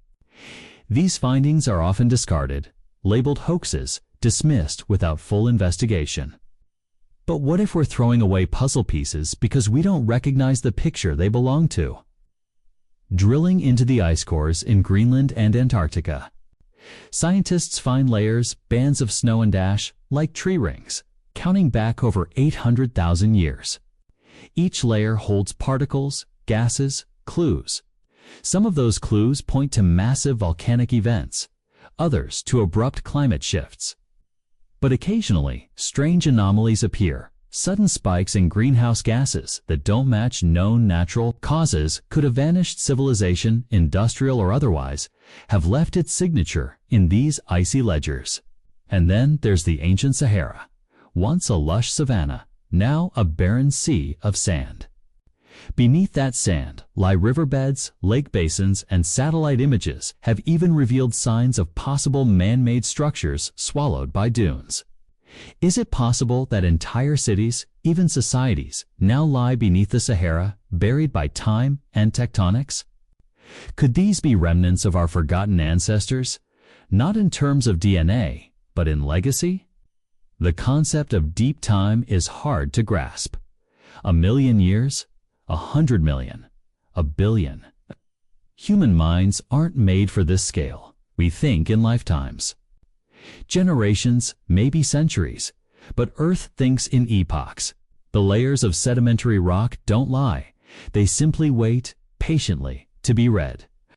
If there was another version of us, tool users, thinkers, builders, it may have risen during the Mesozoic or the Precambrian, or some era we haven't even named. Their ruins wouldn't look like ours. Nothing made of steel or glass would.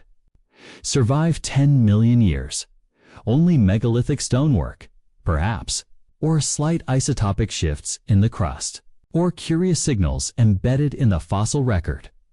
One theory, speculative but intriguing, proposes that a prior civilization might have altered Earth's biosphere in ways that left a chemical trace.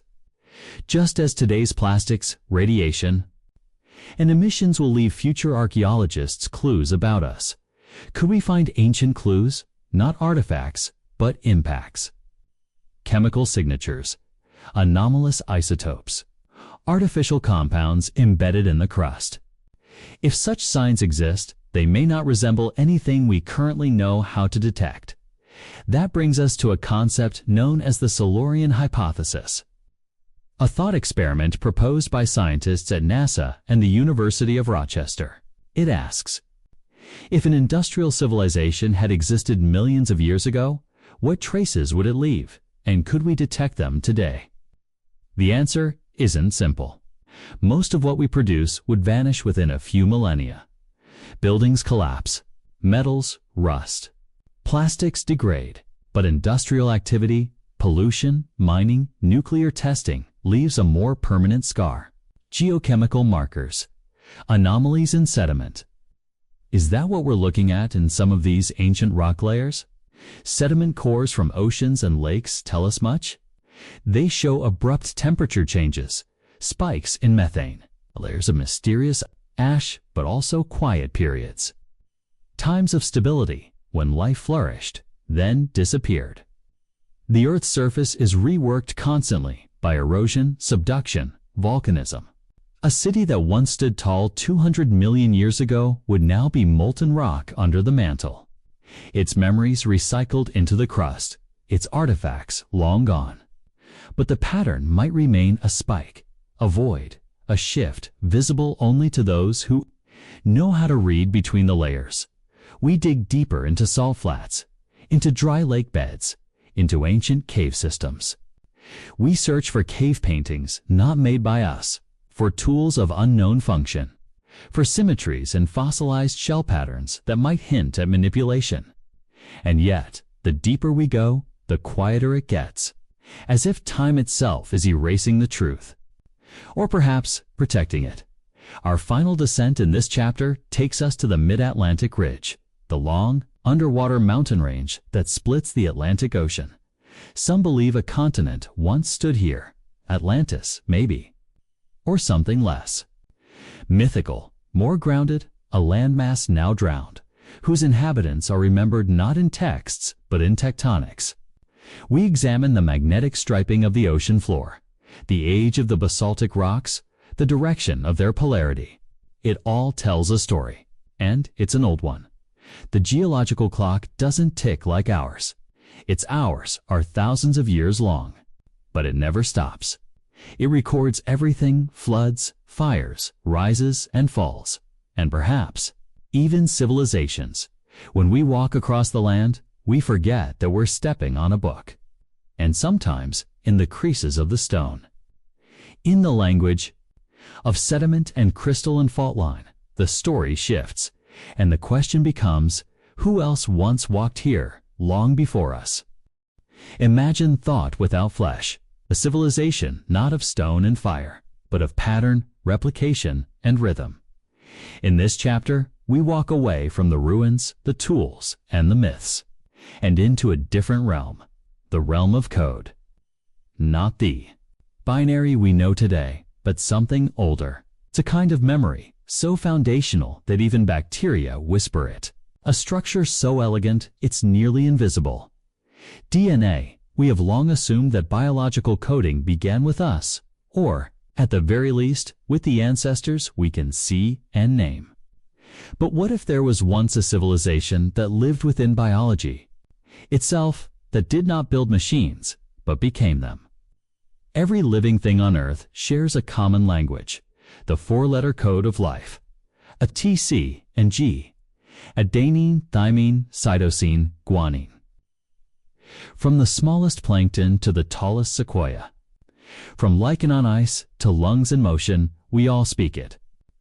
The differences between us, merely syntax, a rearrangement of letters, a shift in the rhythm. But what if this code was not simply random evolution? What if it was taught? Some geneticists have noticed unusual redundancies in DNA, patterns that seem too elegant, too conserved, too intentional. Could the structure of life itself have been designed not by gods or aliens, but by an earlier intelligence that learned to encode its existence into molecules rather than monuments? We would never find their ruins. No temples, no cities, no bones, only a sequence. A string of letters passed quietly down through billions of years. Living inside us, could DNA be the technofossil of the first intelligent species on Earth? Some theories suggest that the origin of life might not have been an accident, but a project, a kind of information architecture. Cells that replicate not for survival alone, but for memory. For continuity, we begin to ask, is DNA just a molecule, or is it a message? There's a term in information theory, biological compression. It refers to how information is densely packed within genetic material. Billions of lines of data in a cell smaller than a pinhead. It is efficient, elegant, modular. Almost engineered in 2013. Scientists encoded a movie into bacterial DNA. A simple animation, yes, but functional. It showed that we, modern humans, can use life to carry stories. Messages that might survive far beyond our species. So what if someone had done that before? What if a prior intelligence, organic or synthetic, realized that the only way to be remembered was not to build higher towers, but to become the foundation of biology? They may have failed, died out, dispersed, but their essence would remain, replicating across species, drifting across time, slowly adapting. Until it became us, we assume intelligence rises with brains, with fire, with tools. But intelligence may also be distributed, cellular, subtle. Some slime molds can solve mazes. Some fungi form massive networks underground, sharing resources between trees. Some viruses adapt faster than any computer code could predict. What if consciousness itself is not always centralized? What if the first civilization was decentralized? A living network of intelligence, a biological internet that spanned forests, oceans, continents, until something disrupted the system. A solar flare, an asteroid, a sudden climate shift. Entropy, again.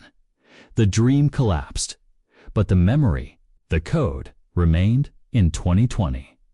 Researchers discovered genomic fossils, ancient viral DNA buried within human genomes. Remnants of infections so old they predate primates.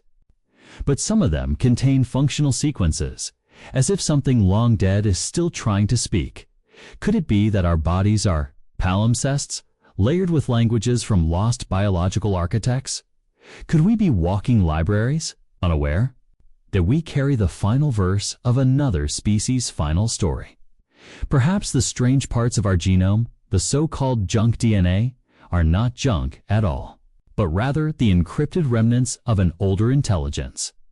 A message still locked. A story we haven't learned how to read. If true, this changes everything. It means we are not just descendants of early primates. We are vessels, carriers of A long memory, not in stone or myth, but in biology. It would also mean that extinction is not an end, merely a transition. And if DNA is a code, and if that code is a message, then what is it trying to say? Is it a warning, a lesson, a whisper? We were here, too. Or is it simply the echo of a mind that didn't need monuments? Because it had already become the blueprint for everything that would come next. In our quest for lost civilizations, we look for pyramids, canals, ruins beneath the sea. But maybe the greatest of them all is inside our every cell. A kingdom, folded into spirals. A library inside our blood, waiting still to be read. What if the Earth knows things we don't? Not metaphorically, but in its rocks, its water, its magnetic scars. What if it remembers? We often treat the planet as a passive stage, a surface we live upon, shape, mine, and map. But what if? It's more like a library, one that doesn't speak in sentences, but in sediments, in fossils, in fault lines. A slow archive that stretches across deep time. This chapter invites us to listen, not to the voice of Earth in myth or poetry, but to the literal memory embedded in its layers, because Earth does remember. Not in thoughts, but in records. Let's start beneath the ocean in the abyssal plains. Thousands of meters down, sediment falls like snow grain by grain, year by year. It's called marine snow. Tiny flecks of dead plankton, dust, ash, microscopic. Shells, it accumulates slowly and builds up layers like pages. We can read them, a darker band, a volcanic eruption, a trace of lead, industrial age, a sudden shift in oxygen, mass extinction. Layer by layer. The ocean keeps time, but some of those layers don't match the stories we know. For example, the PET-M Paleocene thermal maximum. About 56 million years ago, the Earth warmed abruptly. Carbon levels spiked. The oceans acidified. Many species vanished. It resembles what's happening now, eerily so. But no one knows what caused it. Was it volcanic activity? Methane hydrates? Or something else? Some scientists ask. Could it have been industrial? It's a controversial question, but worth asking.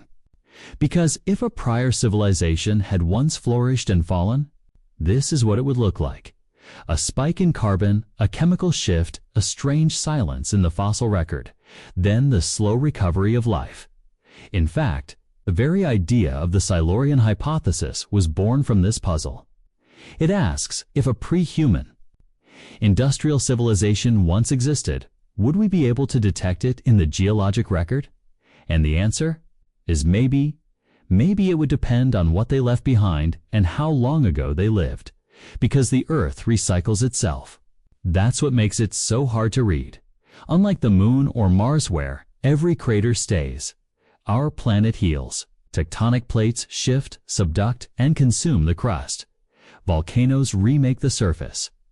Glaciers scour it smooth. Rain, wind, erosion. They wash away time in 100 million years. New York City will be dust. Not metaphorically, literally, so what remains? Traces, traces isotopic anomalies. Unusual levels of rare earth elements. Synthetic compounds in ancient sediment. A sudden, unnatural warming event, with no known natural trigger. That's how Earth tells us things. Now imagine a civilization. 300 million years ago. They do not look like us. Their cities are not ours. They rise, expand, change the climate, and collapse. A few million years later, it's all gone. The crust moves. Rivers flood. A new world begins. Life evolves again, and we arrive. Walking over their graves with no idea they ever existed, unless we listen. Because Earth still remembers. Let's move to the mountains now.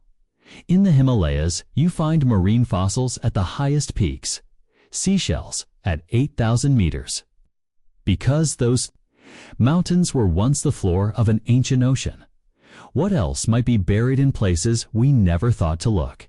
Under Antarctica's ice, under the deserts of Arabia, under volcanic fields in Siberia.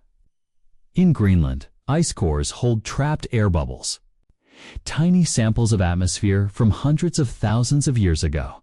Learned about past climates from them. But also something strange. At certain layers, scientists find spikes of elements that don't fit with natural trends. Not enough to prove industry, but enough to raise questions. Earth does not forget. It just layers its memories in hard turd. Ways now consider impact craters. When something big hits Earth, an asteroid, a comet, it leaves a mark. The Chicxulub crater in Mexico marked the end of the dinosaurs. We know it by the shocked quartz, the iridium layer, the global firestorm it left behind. But there are other craters, older ones, less understood, and some not clearly linked to any known extinction. Could some of those impacts have been something else? Massive explosions, planetary scale technologies, or even self-inflicted destruction. If a prior civilization destroyed itself, would it look like a crater? Or like a thin band of strange minerals in sediment? Or like a sudden loss of biodiversity? All of these are clues, but only if we choose to see them that way. And this brings us to the emotional weight of it all. Because if Earth holds the memory of other civilizations, we are not the first, okay? And we won't be the last. There's something humbling in that. We are a chapter, not the book. Everything we build, our towers, our satellites, our songs, will someday be gone. But maybe, just maybe, some of it will last. In ice, in rock, in atmosphere, maybe Earth will carry our memory too, like it has carried others, and some future intelligence will look at the same layers and wonder about us. The way we now wonder about those before us, the planet turns. The crust shifts. New layers form, but the past never truly disappears. It just settles, quietly, waiting to be remembered. Every breath we take is not just a function of lungs or atmosphere. It is part of a chain, a memory, a cycle that may have begun long before we did. In this chapter, we drift deeper into an idea, both poetic and unnerving. What if the air we breathe carries the breath of civilizations we've never known? It sounds like metaphor, but it begins with science. The composition of Earth's atmosphere has changed dramatically over time. In the beginning, billions of years ago, there was no oxygen, only carbon dioxide, nitrogen, methane, and a thick, choking sky. Then came something. Unexpected blue-green algae, quietly blooming in ancient seas, began releasing oxygen through photosynthesis. Slowly, patiently, over millions of years, they transformed the sky from poison to breath. That event is now called the Great Oxygenation Event, and it marked one of Earth's greatest revolutions. But here's the mystery. Did they act alone? Or did something else teach them? What if the oxygen we breathe, what fills our lungs right now, is not only the legacy of biology, but of intelligence? Some researchers suggest that the sudden changes in atmospheric chemistry throughout Earth's history, the spikes, the crashes, the plateaus, might not all be natural.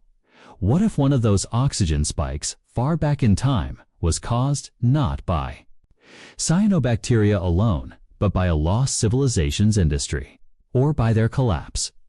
We know that burning fossil fuels increases CO. We know that nuclear testing leaves isotopic fingerprints. So what happens if a technologically advanced species, say 200 million years ago, rose and fell? Their emissions, their altered biosphere, their final fires might still echo in the chemical signatures of ancient air bubbles trapped in ice cores, or dissolved in ancient lake sediments. Could it be that we're still inhaling the last breath of something we've forgotten? Now, let's drift into the forests. Plants inhale our exhale. They drink in the carbon, release oxygen. But more than that, they remember. Some scientists have explored the idea of plant memory, that trees, fungi, even single-celled algae carry knowledge of environmental trauma, cycles, and change. In their rings, their responses, their growth patterns. They encode survival strategies learned over eons. Could it be that these organisms are also carrying whispers of something lost? Did they evolve around some ancient presence and have adapted to life after its absence? It's a quiet question, but one worth asking. Because air isn't just made of molecules. It's made of moments.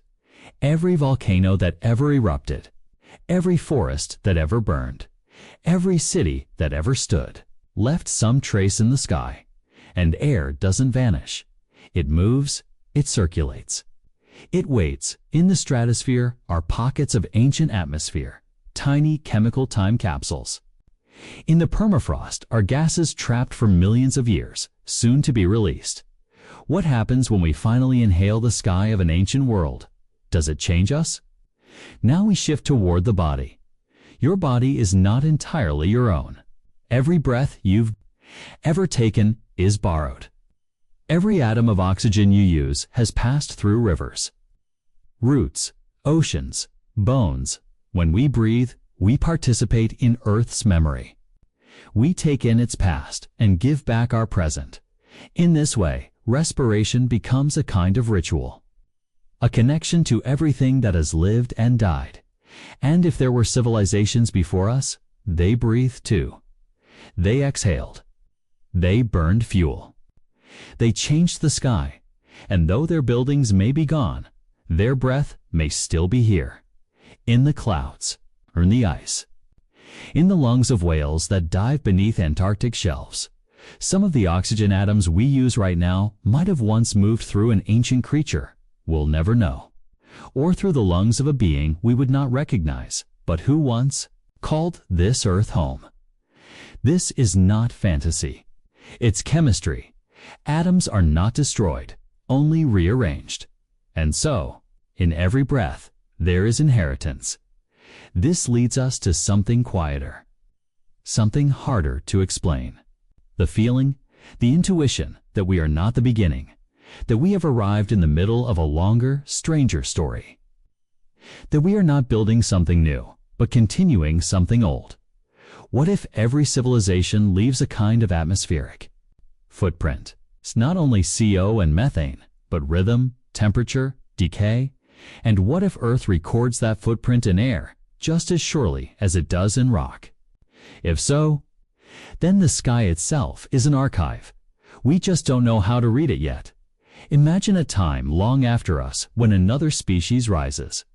They study our fossilized highways, our plastic embedded in ice layers, our isotope spikes, and they sample the atmosphere. They find oxygen, but something else too, a faint, unnatural pattern. They ask, what happened here? Who changed the sky? Hey, maybe. They wonder if the breath they now depend on was once exhaled by the strangers who came before. This is where the story turns inward, because every breath we take is not just biology, it is continuity. We are the bridge between what lived before and what will live next, even if we vanish. Some molecule of us remains suspended. Waiting in this way, we become memory. The sky is filled with ghosts, but they're not haunting us. They're holding us. What kind of intelligence buries its own story? Most civilizations leave behind monuments, temples, statues, ruins that demand to be remembered. But what if there was once a civilization that did the opposite? Not forgotten by accident, but forgotten by design. In this chapter, we explore a haunting possibility that a species may have once risen to intelligence on Earth, but chose not to be remembered, and that their legacy, if it exists at all, is hidden not in the obvious places but in the quiet layers beneath our feet. Let's begin underground, beneath the topsoil, beneath the fossil layers, beneath even the bones of the dinosaurs are rocks more ancient than memory. Strata from times before our kind, before mammals, before trees. These layers hold strange things. Traces of carbon isotopes where no forest should have stood. Synthetic-looking compounds with no known natural origin. And occasional anomalies pockets of metals fused in patterns as if melted and cooled with intention. Are they natural? Almost certainly, almost. But that almost is the space where wonder grows. Let's step back in modern archaeology. We study past cultures by what they left behind: tools, pottery, bones, structures. But now consider this. What if a civilization knew that permanence was dangerous? What if it had already witnessed collapse its own or another's and understood that to leave behind technology, energy, even information, was to risk harm to the future? Could they have chosen silence, to remove themselves completely, to dismantle everything they built, not out of failure, but out of wisdom? It sounds impossible, but not if their technology was integrated. Not if. It was made from biodegradable systems, self-erasing materials, organic structures that return to dust when no longer needed. Not if they made no stone cities, no metal tools, but instead encoded everything into biology, into plants that forgot how to grow, into animals that vanished without record, into molecules that broke down by design, and perhaps into us. We've talked about DNA as memory. We've explored the idea that information could be passed through biology. Now take it further. What if the greatest project of that civilization was not survival, but seeding? Not to be remembered, but to ensure that something came next. What if we are the afterglow of a civilization that chose not to persist, but to pass the torch? This would explain the absence. No ruins, no signals, no artifacts that clearly say, "We were here." Because they never wanted to be found. We imagine progress as building upward, taller cities, faster machines, more data. But there's another kind of intelligence, the kind that steps back, that watches the entropy creep in and chooses to dissolve, not as surrender, but as an act of care. Imagine a species so advanced they realized the danger of permanence and became impermanent. By choice. Imagine their greatest achievement wasn't a tower or a spaceship, but silence. Now look again at the geologic record. There are unexplained warming events, chemical shifts, short-lived radiations, extinction pulses, not enough to claim proof, but enough to ask questions. If a civilization wanted to disappear, this is what it would look like: a sudden spike in complexity, followed by absence, not collapse, but a fade. And what better way to hide than to bury yourself in time? Let's return to Earth's crust. In 2017, scientists studying a layer of rock in India found tiny spheres, microscopic glass beads embedded in ash. They were traced to an ancient impact. But their formation suggested temperatures and pressures far beyond volcanic origin. They resembled the byproduct of nuclear testing. But they were 65 million years old. The mainstream explanation: a meteorite, reasonable, likely. But again, that almost. What if, instead of a meteor, it was the final act of a civilization, destroying its own power, removing its footprint? We must be careful. Speculation is not evidence, but storytelling, calm, slow, careful storytelling can help. See what the noise of certainty cannot. There is a reason this idea lingers. Not because it's sensational, but because it's strangely comforting. It means intelligence might not always end in catastrophe. It might end in wisdom. In RELINQUISHMENT, in a quiet decision to let the earth breathe again. And maybe they left. Must one message? Not in stone, but in story. A whisper in the genome, a longing in the ocean, a rhythm in the rocks, a silent hope that we might recognize what they chose to forget. What if one breath still lingers, Not metaphor, not myth, but something real. A whisper still exhaled. A last echo from a civilization so ancient, so lost, that we no longer remember the sound it once made. This is where our story ends, not in certainty, but in listening, in the space between now and then, between silence and sound, between what we know and what we almost remember. Because the more we've explored this idea that we might not be the first, the more the planet itself begins to feel different, less like a blank surface, and more like a palimpsest, a layered, overwritten text where the deepest stories are hidden just beneath what we see. And maybe one of those stories is still happening. We return now, for the final time, to a question we never fully answered. If there was a civilization before us, where is it now? Where did it go? Did it collapse? Did it evolve? Did it escape this world? Or simply become something else? Or, and here's the most haunting thought of all, did it never truly leave? What if we are not just the successors to that civilization, but its continuation? What if the spark we carry, the curiosity that drives us, the patterns in our cells, the fears we cannot name are all inherited fragments of something that lived before? Something that still lives in us. Pause here. Feel your breath. Each inhale fills your lungs with molecules older than the continents. Each exhale releases carbon that may someday nourish a forest or drift for centuries through the stratosphere. This cycle, this rhythm of life, has been happening for so long that we have forgotten how old it truly is. And yet, we are part of. It's still breathing, still remembering. Maybe that's the secret. Maybe its first civilization never built cities of stone. Maybe it built continuity. Maybe it encoded its wisdom in processes, in patterns, in life itself. Not to be worshipped, not to be known, but to be felt, to be awakened later when the time was right. And maybe we are that. Awakening. Now let's return to the rocks. In Chapter 1, we asked, what if Earth was never meant to be alive? Now we ask the opposite.